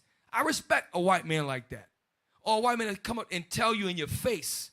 Okay, not these liberals that talk crap behind your back, talking about they're pro-black, and they got an agenda to try to use the pain of racism to push their garbage agenda. And you silly blacks fall for that crap, and they use you as a doggone poster child and push their whole thing. Crazy as y'all brothers don't see that. Read on. To better understand how widespread these efforts are to ban critical race theory from U.S. classrooms, we did an assessment of anti-CRT state legislation. Here's what we found. This is what Officer Matthew was saying earlier, that there was a map. So now we have another article that's going to talk about some of these states, and I can almost guarantee you that they are most assuredly probably red states. Go ahead. 9 states. Idaho. That's Republican. Oklahoma. Damn sure. Tennessee. You best believe that. Texas. It's becoming more liberal. Read on. Iowa. Yep. New Hampshire. South Carolina. Arizona. Yep. Arizona. And North Dakota. So these are the states that they want to protect and preserve that good Christian white nucleus family that has free from any guilt or fragility that makes them feel any kind of way. Read on. Have passed legislation. Arizona's legislation was overturned in November by the Arizona Supreme Court. So, and that's what you're going to find out. It was overturned because at all levels of government, to include the last article about how they all walked out of the town meeting because of a black woman, because they're infiltrating even at the Supreme Court level. All levels of government, the LGBT is infiltrating. And there is a war between that white protection of life and that. But the Bible is the one thing they're going to agree on. We're going to stop that. Because the lies of the conservative right is that Jesus is white. Everything is white. It was our father. We're sorry, but don't judge me for that. And the left is, we're going to push this men with men, women with women. There's nothing you're going to do about it. Esau on the right's like, just keep that away from us good white folks. And guess what? You have the most outrageous, outlandish is the 12 tribes of Israel that are the poster child and the most out of sight when they crazy when they do that. You see, Jake, take it to the next level. Like, damn, man, you extra that. Even Esau that is like that, like, damn, these guys are just taking it. I know we are that, but these guys are just taking it to the next level. That's what Esau say about Jake. They even say that about you. Cap, I have yet to find a straight black man in a commercial nowadays. Seems like every time they pan the camera to a black guy, he's doing something effeminate or sodomitish. Every single time, I'll be like looking at my rib like, that's the image that they promoting out here, that all these black men in these commercials is just sodomites, like all of them. It's crazy. And guess what? You with a beard is toxic masculinity. Right. Hey, that's why we brothers, what we do, you might not think that, when we come together and do these events, We stand together and we sing together in unity. We march in unity. We set up our camps in unity. We teach the word in unity. That we're not making a difference. We're making a difference.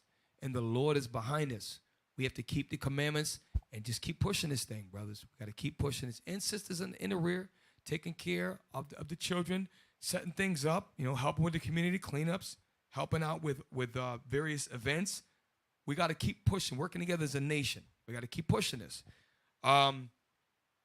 Did we get that article about the black girls? I wanted to just, and we run out of time already. It's already 11 o'clock. Damn. Let me see if I can see that. I don't think it was a whole lot on that article. It looked like it stopped on that article and it sent a link to CNN. Right. Okay. Okay. Oh, y'all got it? We almost done, y'all. We got a couple more things we're going to cover. When y'all get a chance, check those articles yourself. And if you want to know more about critical race theory, if you type in scholarly articles about critical race theory, there's a lot of PDFs online you can read. And you're going to find it. It was started to gather information in the 70s, and it was black men that was involved in that because they really had intentions to help our people. They have a zeal of God, but not according to knowledge.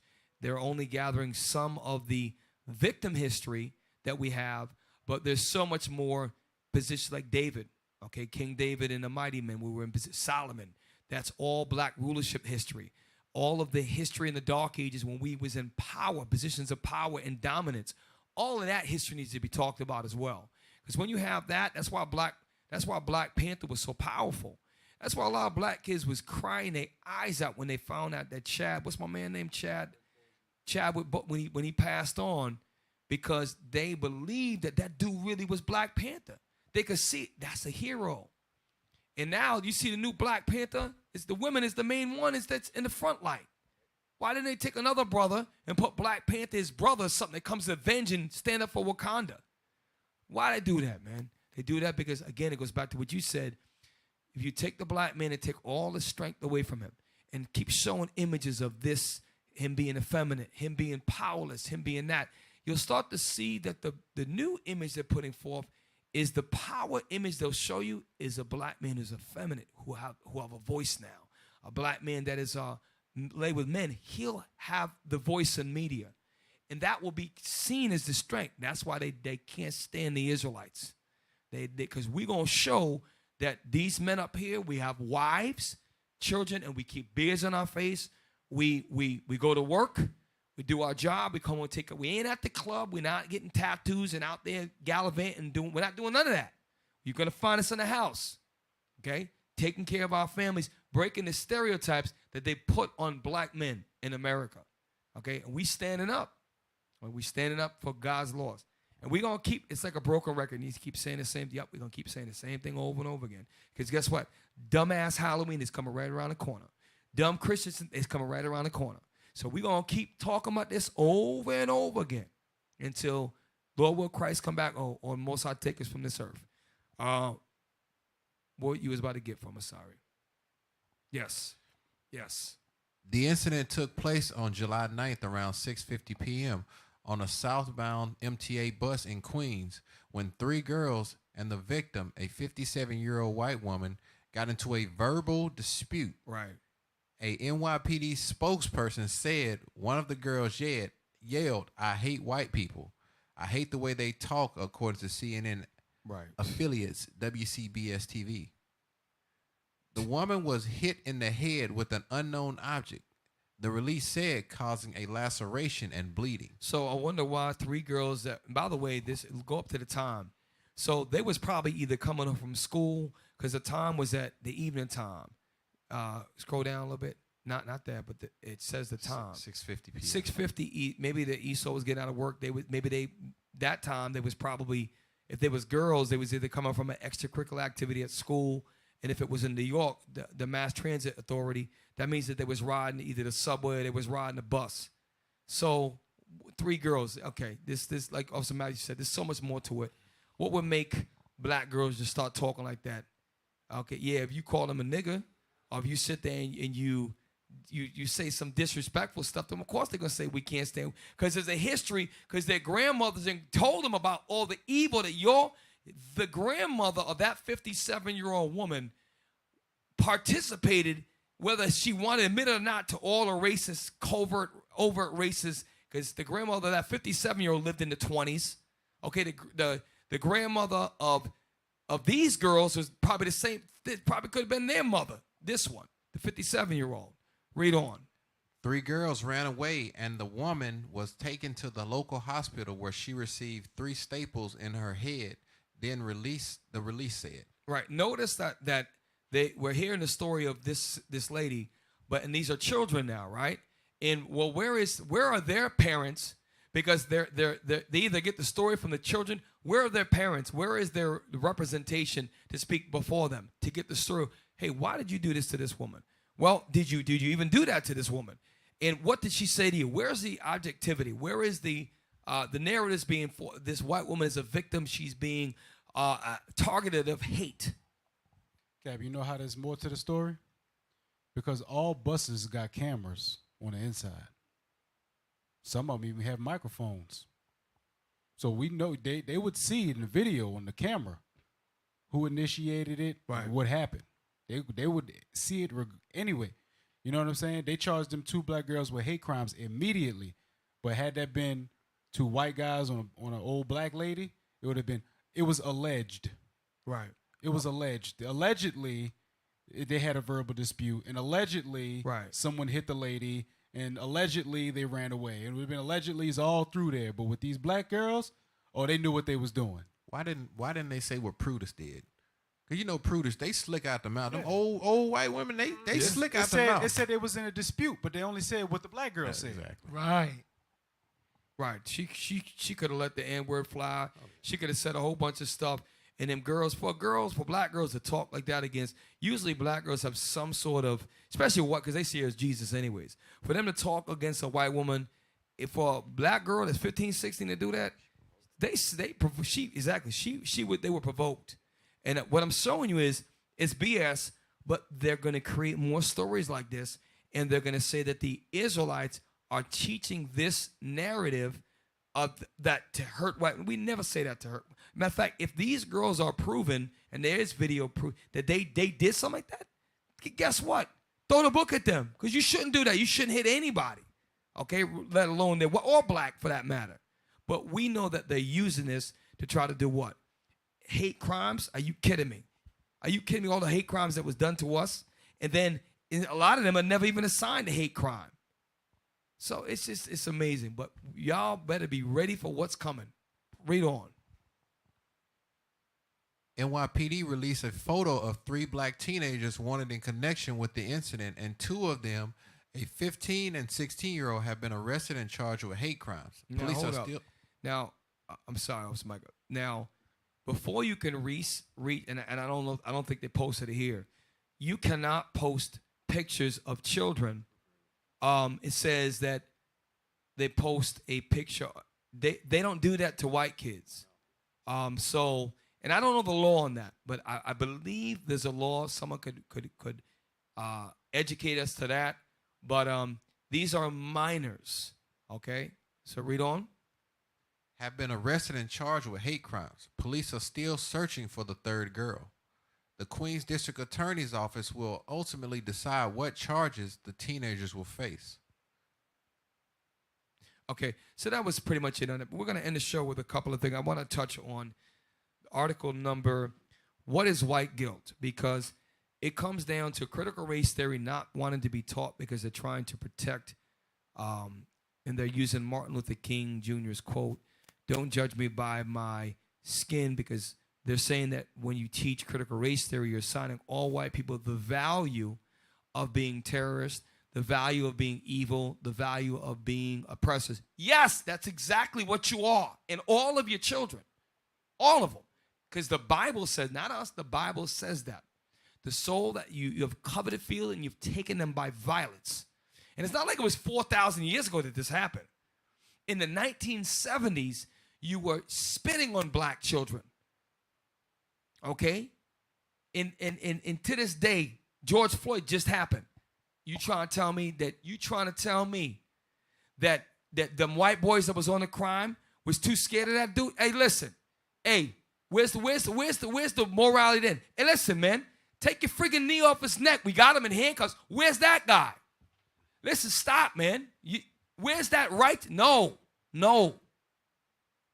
Okay? All them dudes that in New York City, I think it was New York City with Eric Garner. One of them white boys gets, listen, yo, we already got him in cuffs. This dude's big. Yo, we'll just wait till the paddy wagon. Just get him in. Stop. None of them did that. Where are all these moral white people when these things happen? Because none of them is good. The Bible says that. And guess what? Doesn't mean at our jobs, listen, just like you don't like me, that's fine. We keep it light. You talk about the weather, you talk whatever. I don't like you. You go home to yours, I go home to mine. But we can keep peace. But at the end of the day, the Bible has a judgment for what you've done to our people.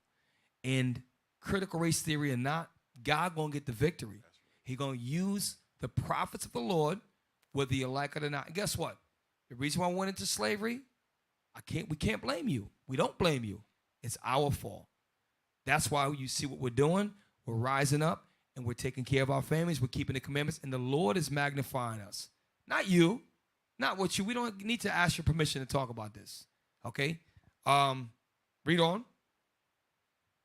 What is white guilt? We're going to run through this. What is white guilt? It's quick. What is white guilt? White guilt describes the guilt brought upon by the recognition of unearned and unfair racial privileges, the acknowledgement of personal racist attitudes or behavior, and or sense of responsibility for others' racist attitudes or behavior. The fact that there is actually opposition to critical race theory is all the proof that I need that shows that they have no idea. They don't feel white guilt. Okay, some of them do, and they might try to help, like the freedom riders that said that they were ready to die for black people, and some of them probably did do some nice things. It doesn't matter, because guess what? They wasn't doing all the things that they should have done. Okay, read on. On one hand, this guilt can lead people to unlearn racist attitudes and fight against white supremacy.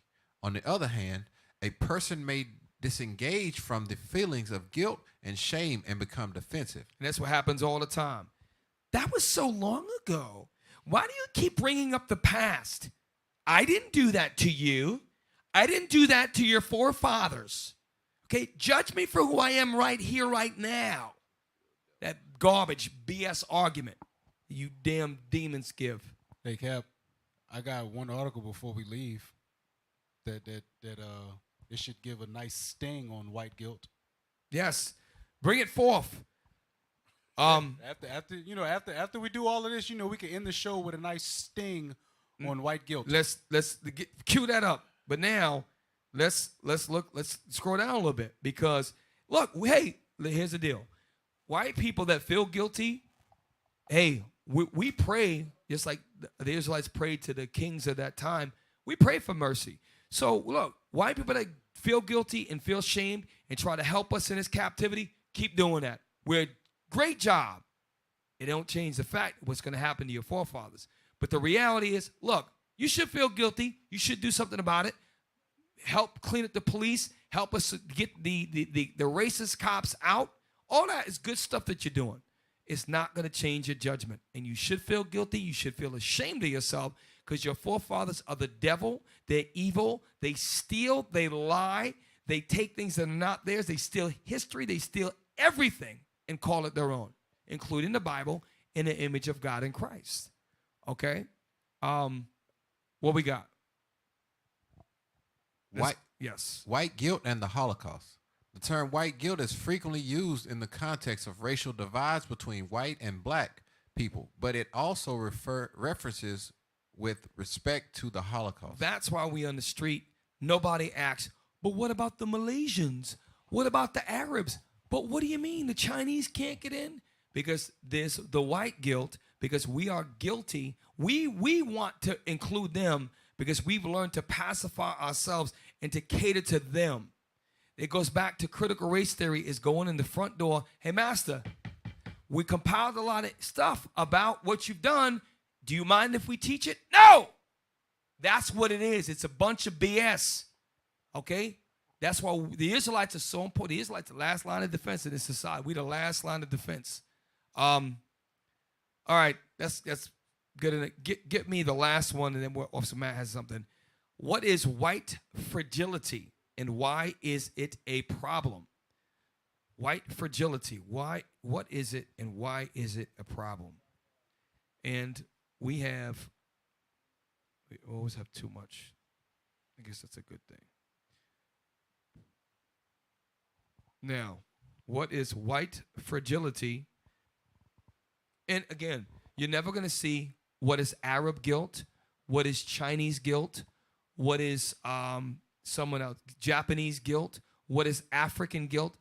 It's white guilt and white fragility, because they can have that. That's a privilege. That's a white privilege to have white guilt. So meaning you've done all this, you've conquered, and now you're realizing, but the slaves, you know what, Roger, yes, we were kind of bad to them. And that is a privilege to be able to have that. We don't have that privilege. We're just trying to make it in this captivity. We're just trying to survive. I don't give a Oprah's trying to survive. Psychologically, she still deals with a bunch of stuff. All these black billionaires in these different circles, they still got to deal with that. Act like they free of all that because they got money. You still deal with the problems. Come on. Everything you need to know about white fragility.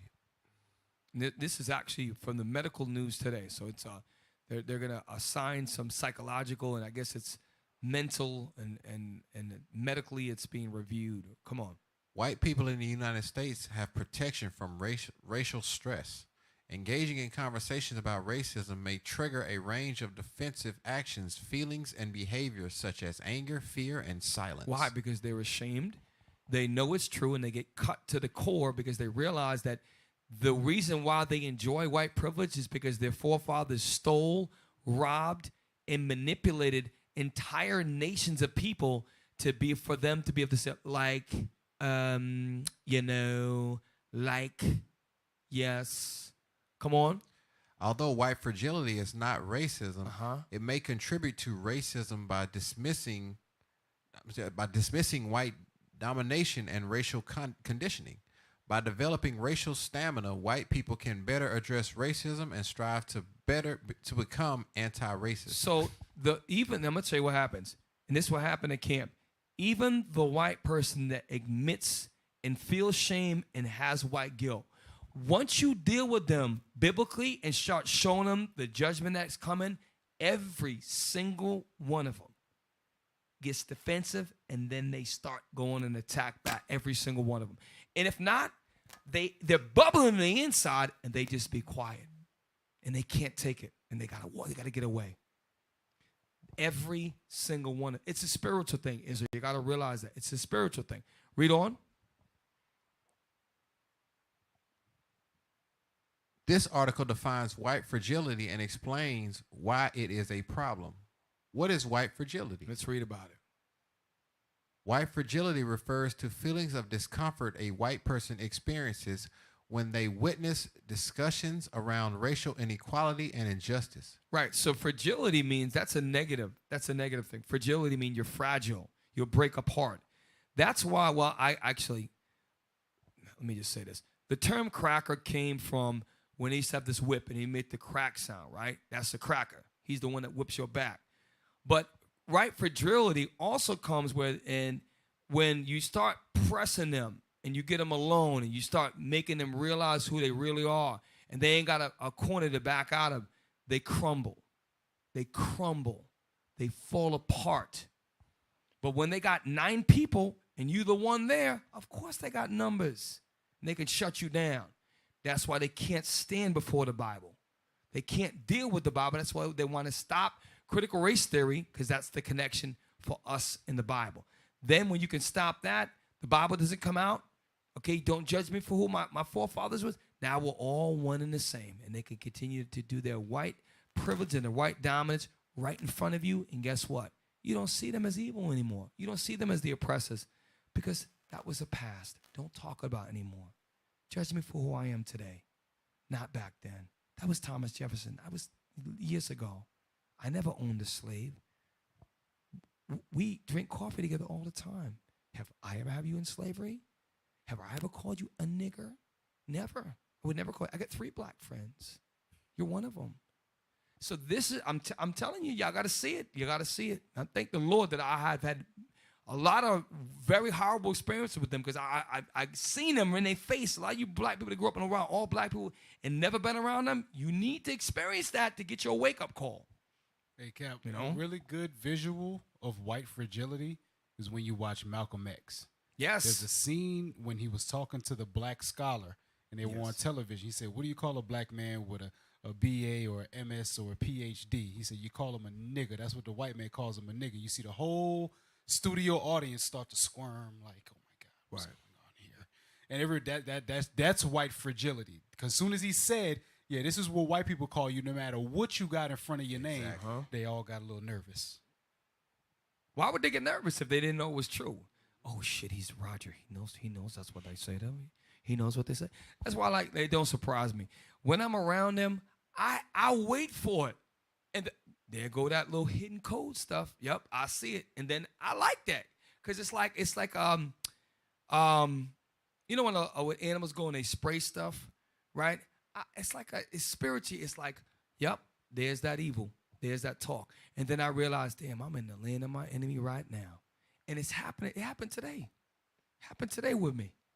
I see you from a mile away.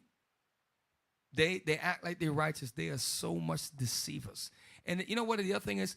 I feel bad for the whole race, because they talk about themselves when they're not there. They're the most uncivilized, phony people you ever gonna meet in your life. I'm just telling you from experience. Listen, I met a couple white guys that were kind of cool, play a little basketball with them. Hey, what's up, guy? But my point is, and I'm just being honest, just like they're honest with us. When they're comfortable around you, oh, that's just Shem. They'll talk about the other people they work with behind their back. They're not even loyal to themselves. That's why they fight wars against each other. Russia, a bunch of them, they're hypocrites. Okay, but God gave them the power. That's why they rule the world. Judges chapter 9:24. The wicked runs the earth. Let's read on, and we're gonna get off some map article. I know we're going over. Come on. For example, people of color may find it difficult to speak to white people about white privilege and superiority. The white person may become defensive, and the person of color may feel obligated to confront the white person because we live in a white-dominated environment. White fragility differs from both white privilege and white supremacy. White privilege refers to the fact that white people have advantages in society that others do not. White supremacy is the belief that people with white skin are superior.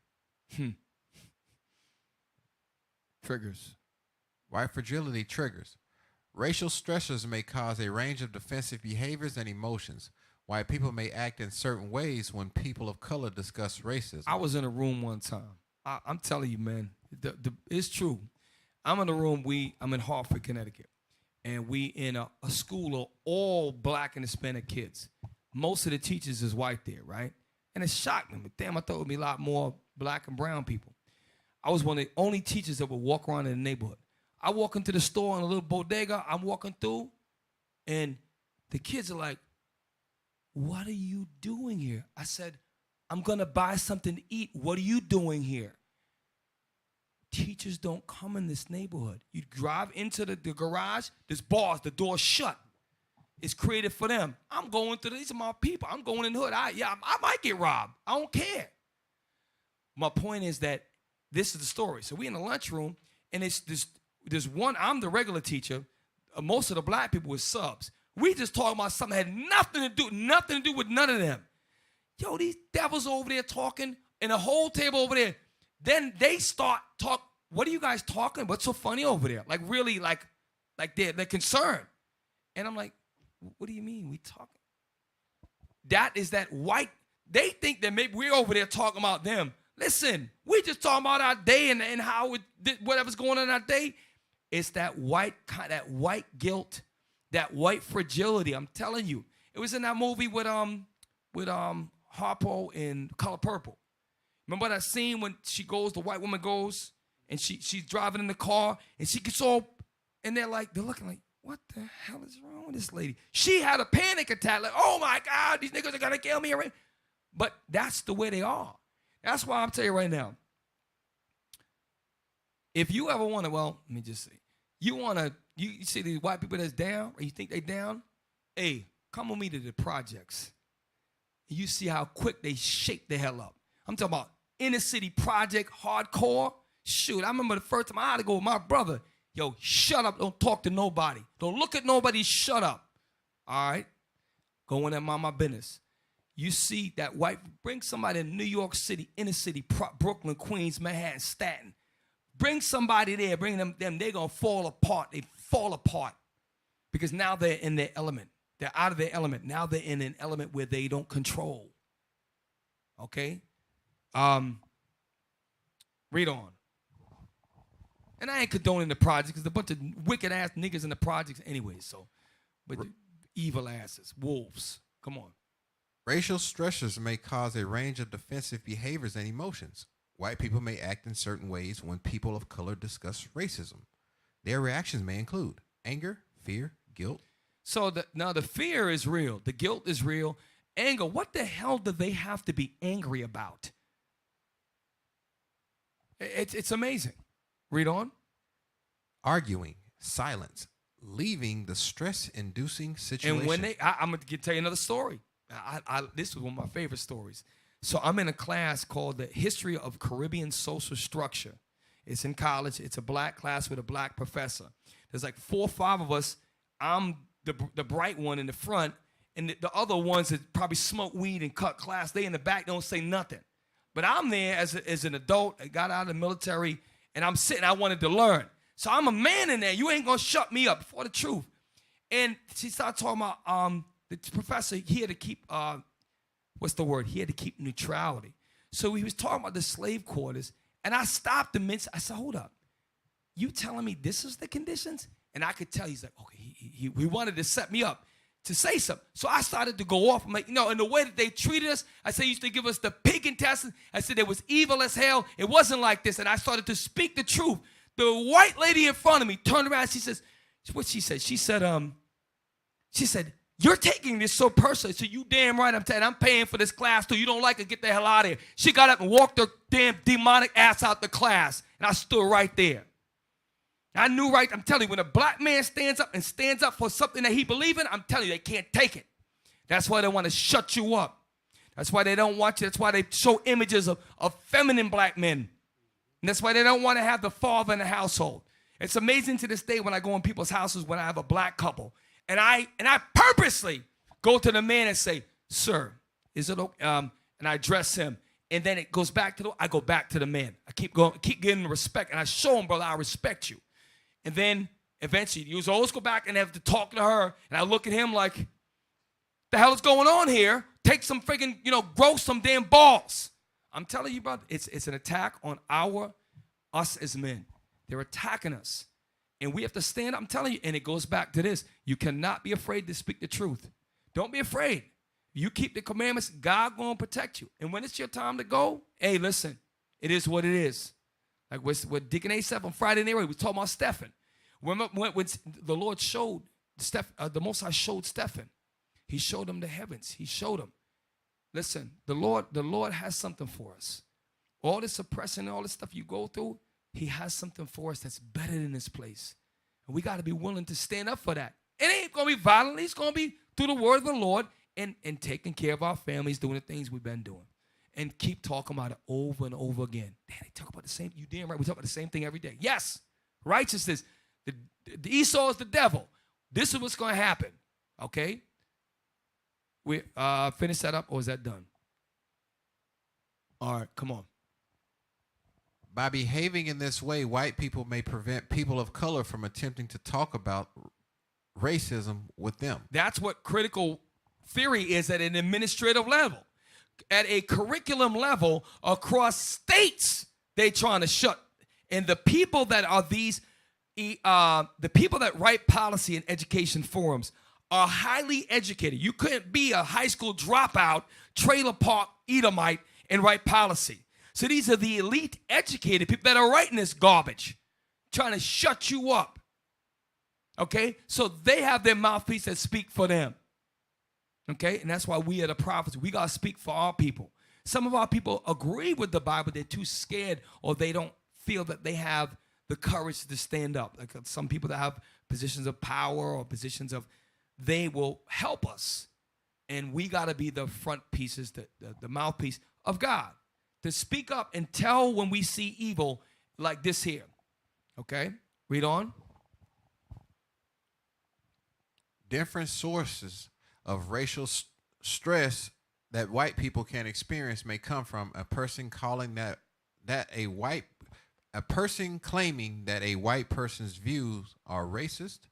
A person of color talking about their racist experiences and perspectives. You see that? So when you talk about your experience, that's why you're stupid if you talk about your struggles with white people around you. You're stupid.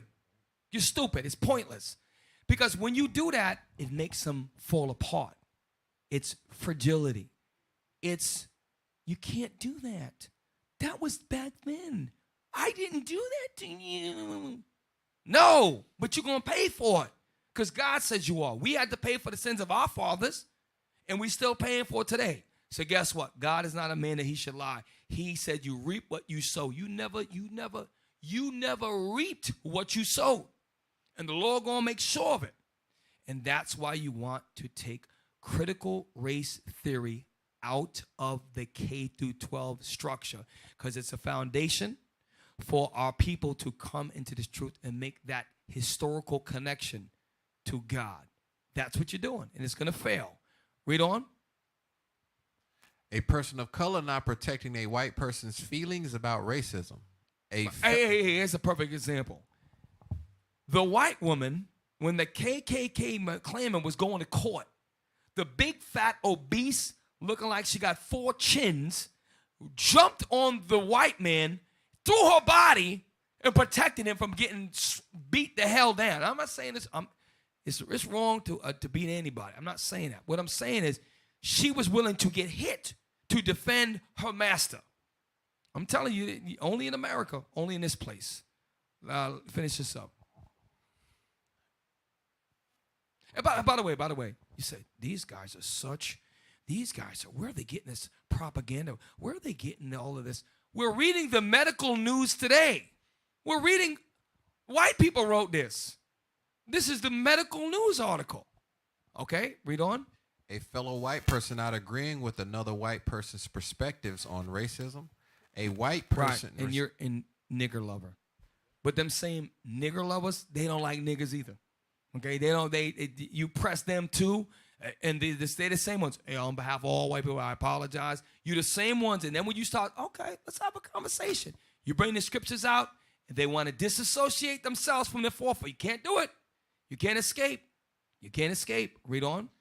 A white person receiving feedback that their behavior or actions had a racist impact. Right. And you know what the worst thing they don't like it is when other white people tell them about themselves. They can't stand that. But again, it goes back to the devil is telling the devil they the devil. Read on. A white person being presented with a person of color in a position of leadership. And that's why I brought that article, because it just goes to show you the pride of Esau. Now, there's agenda behind it, but the point is that they have the power to come together in one mind. We got a black manager, and she's going to try to bring in progressive views to my good white force. Oh, really? All resign. And that's that white fragility. Now, again, there's something behind it. It's all evil. The whole agenda is evil, because if that sister was in there with a dress and fringes and using like Esther did, that's a different story. And that's a different story. She ain't in there doing that. She is not in there doing that. And if I'm wrong, I will correct myself. But I'm very sure she's not pushing God's laws in that way the Israelites. And if I'm wrong, hey, all praise, maybe the sister's doing that, but I doubt it. Anyways, Officer Matt, I know we're getting late. You had something with something you're gonna. Yeah, we're gonna just punch white fragility in the face right quick. Get that Warren Buffett link. Figuratively, we do not. We read the doggone.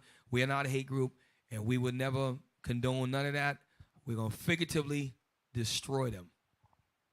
Mortgage company owned by Warren Buffett fined with race discrimination against home buyers. So they got fined for race discrimination. This was yesterday. Okay? So Warren Buffett, who Jay-Z looks up to and all of these other people look up to, he's an investment banking genius and he has all of these monies and he just so good with money. We look up to him when it comes to the dollar bill. His companies currently are practicing racial discrimination practices. Go ahead. A Pennsylvania mortgage company owned by billionaire businessman Warren Buffett discriminated against potential black and Latino home buyers in Philadelphia, New Jersey, and Delaware, the Department of Justice said Wednesday, in what they are calling the second largest redlining settlement in history. Warren Buffett was behind the second largest redlining scheme in history.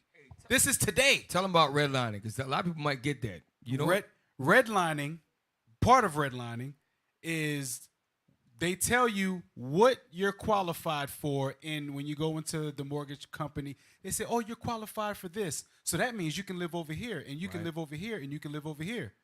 But white people that make just as much as you qualify for a lot more in a lot better areas. So redlining is you can only live in certain areas. You can only live in certain places. And off the bat, you don't know that because you don't know what they're looking at, but they know what they're looking at. And quite literally, what they would do is, before they actually got caught, they would literally take a red marker in parts of the city and put it around. Literally, this is for white people. And then that's where the term comes from. Now, Officer Mapp is being more eloquent, and he's expanding upon, because all that's true. But they literally used to do that. And no blacks would go there and wouldn't even show you nothing over there. Even though you could have the same income potential, maybe you're a doctor, you make 6 figures, you have an 800 credit, it doesn't matter. This goes back to Oprah. She's in France. All they saw, they might have not known she was Oprah. Right? The only reason why they let her in is because that's Oprah. But they saw a black woman. She had glasses on, whatever, because she didn't want to be seen, and they gave her a hard time. You're a billionaire. You just another nigga. Yep. That's all I wanted to point out, that currently a billionaire is behind mortgage companies that are practicing redlining discriminatory things in the housing departments. All right? So black people can't live where they want to live in 2022 because of redlining. They can't get the house that they really want to have or that they really qualify for in 2022 because of racial discrimination by billionaire white people. So if you want to sit there and say, oh, it's not me, I didn't do it, well then give up your house. Right. Give up your interest rate for your house that you got.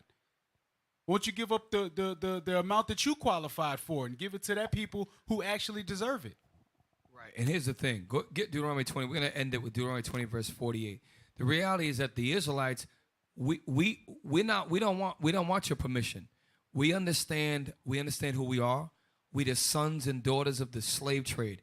We are the Israelites. We were sent here to serve out our captivity and keep the commandments and the faith of Christ as the Israelites, and understand that I pray that the Lord put it on the spirit for my boss, for the people, the kings of this land, for Joe Biden, have mercy on our people. We pray that the Lord do all of that.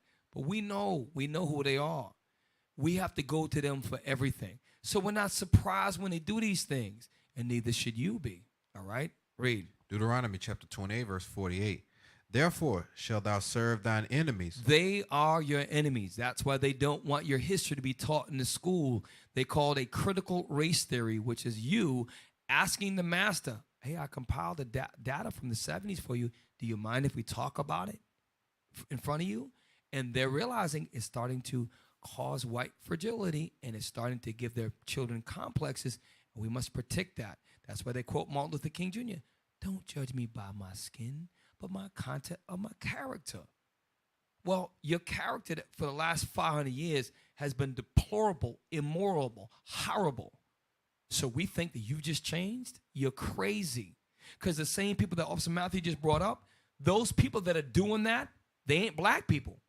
They're the sons and daughters of the people that threw eggs at your people that was going in the 60s and trying to go to the dogs and pour drinks on the lunch fountain. They're the same people. They're their grandfathers and grandmothers. Same people. They have not changed. God said they have a perpetual hatred for you. And that's why we understand that. That's why you sisters, listen, you have wonderful, nice hair, nice dark hair, brown hair, black hair. Why would you want to look like the woman that dogs your people out? Why? You brothers, I see a lot of brothers now with they rocking dreads and all that. They dye the tips or they bleach it. What's up with that, man? What you trying to, you think they're going to like you a little bit more? Is that what you're doing? Or are you doing it for black people? Read. Which the Lord shall send against thee. And that's what we know that. Man, they are enemies in that. We've been, they're against us. Read on. In hunger. Come on. And in thirst. And in nakedness. Yep. And in want of all things. And want of, even just to get a right to have your history taught, man. You got to go to them, but not the Israelites. We know, listen, we are going to teach irregardless of what they say. We don't need to ask your permission. Now look, there's going to come a time when they're going to try to ban the Bible. That's the name of the show. They're going to make it a weapon to this society. And when it's hurting too many people, whether you're at the conservative right or the liberal left, the conservative right, critical race theory's got to stop. The conservative left, they use the black woman and the weak, effeminate black man to break down the fabric of the black family, the Latino family, called LGBTQ. You got to see what's going on. This is a real demonic thing we're dealing with. Come on, read on. And he shall put a yoke of iron upon thy neck until he have destroyed thee. And that's why to this day it's amazing where you have the black man will marry the woman whose grandfather oppressed and beat your grandfather. Go back 5 generations and they owned you. You forgot. The Bible makes you realize that this is who you are. And the messages, by the way, is not to take up arms, not to physically fight. As a matter of fact, listen, at your job, just show you, at your job, be civil, be cordial. Hey, they're cordial with you, be cordial with them, okay? Do the things you need to do. But understand, it's not going to change the prophecy and what's going to happen. It's not going to change that, okay? Be an upstanding guy at your job. And when you go to the bank, you be everywhere you go, be respectful. Okay, because our people that's not in the truth, they twerking, the grandmothers is twerking, they fighting in Wendy's lines and McDonald's, they throwing cheeseburgers through drive-thrus and pulling people out of drive-thrus and doing, that's, when you don't got God's laws, the stress of racism in the society will make you do crazy stuff like that. Okay, we gotta be the centered, the rooted ones. Okay, read on. That was it on that, Cap. Okay, so with that, we went over by a half hour. Thank you for staying with us. Did you have more you wanted to bring out? Hey, y'all, listen.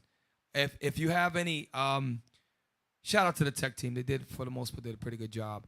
Y'all stay tuned. If you have ideas for the show, hey, in comments, write about it, okay? I haven't seen too many. I was looking at the comments. If you have ideas for shows, let us know. If it's something that y'all, enough of y'all want to hear, we could do a show on it.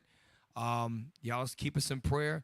IUIC do big things. Shout out to all our brothers traveling, putting in work overseas, putting in work throughout the islands, putting work in all over. Y'all brothers keep pushing, and we have you in our thoughts and our prayers. So with that, we're about to take it home. We are your hosts, Mikhail. Hey, look, if y'all want to donate to Precept Upon Precept or your local school, you can do so via PayPal at your local school's address, email address, or you can donate to Precept Upon Precept at IUIC. Dang, what is it? IUIC.NewOrleans@IsraelUnite.org. Thank you. I was about to give them the fundraising one. It's been a long night, y'all, long day. But look, if y'all want to donate to the Booster Club, y'all can do so at IUIC.fundraising@IsraelUnite.org. So with that, Israel, long night. Thanks for 12:30 in New York. Thanks for hanging with us. Join us next week, another edition. And Lord's will, somebody got edified tonight. And like I said, y'all have something you want to get into, let us know. We'll research it. we'll get into it and we'll bring it out in the next show. All right, with that, we're your hosts, Precept and Precept. With that, we say shalom.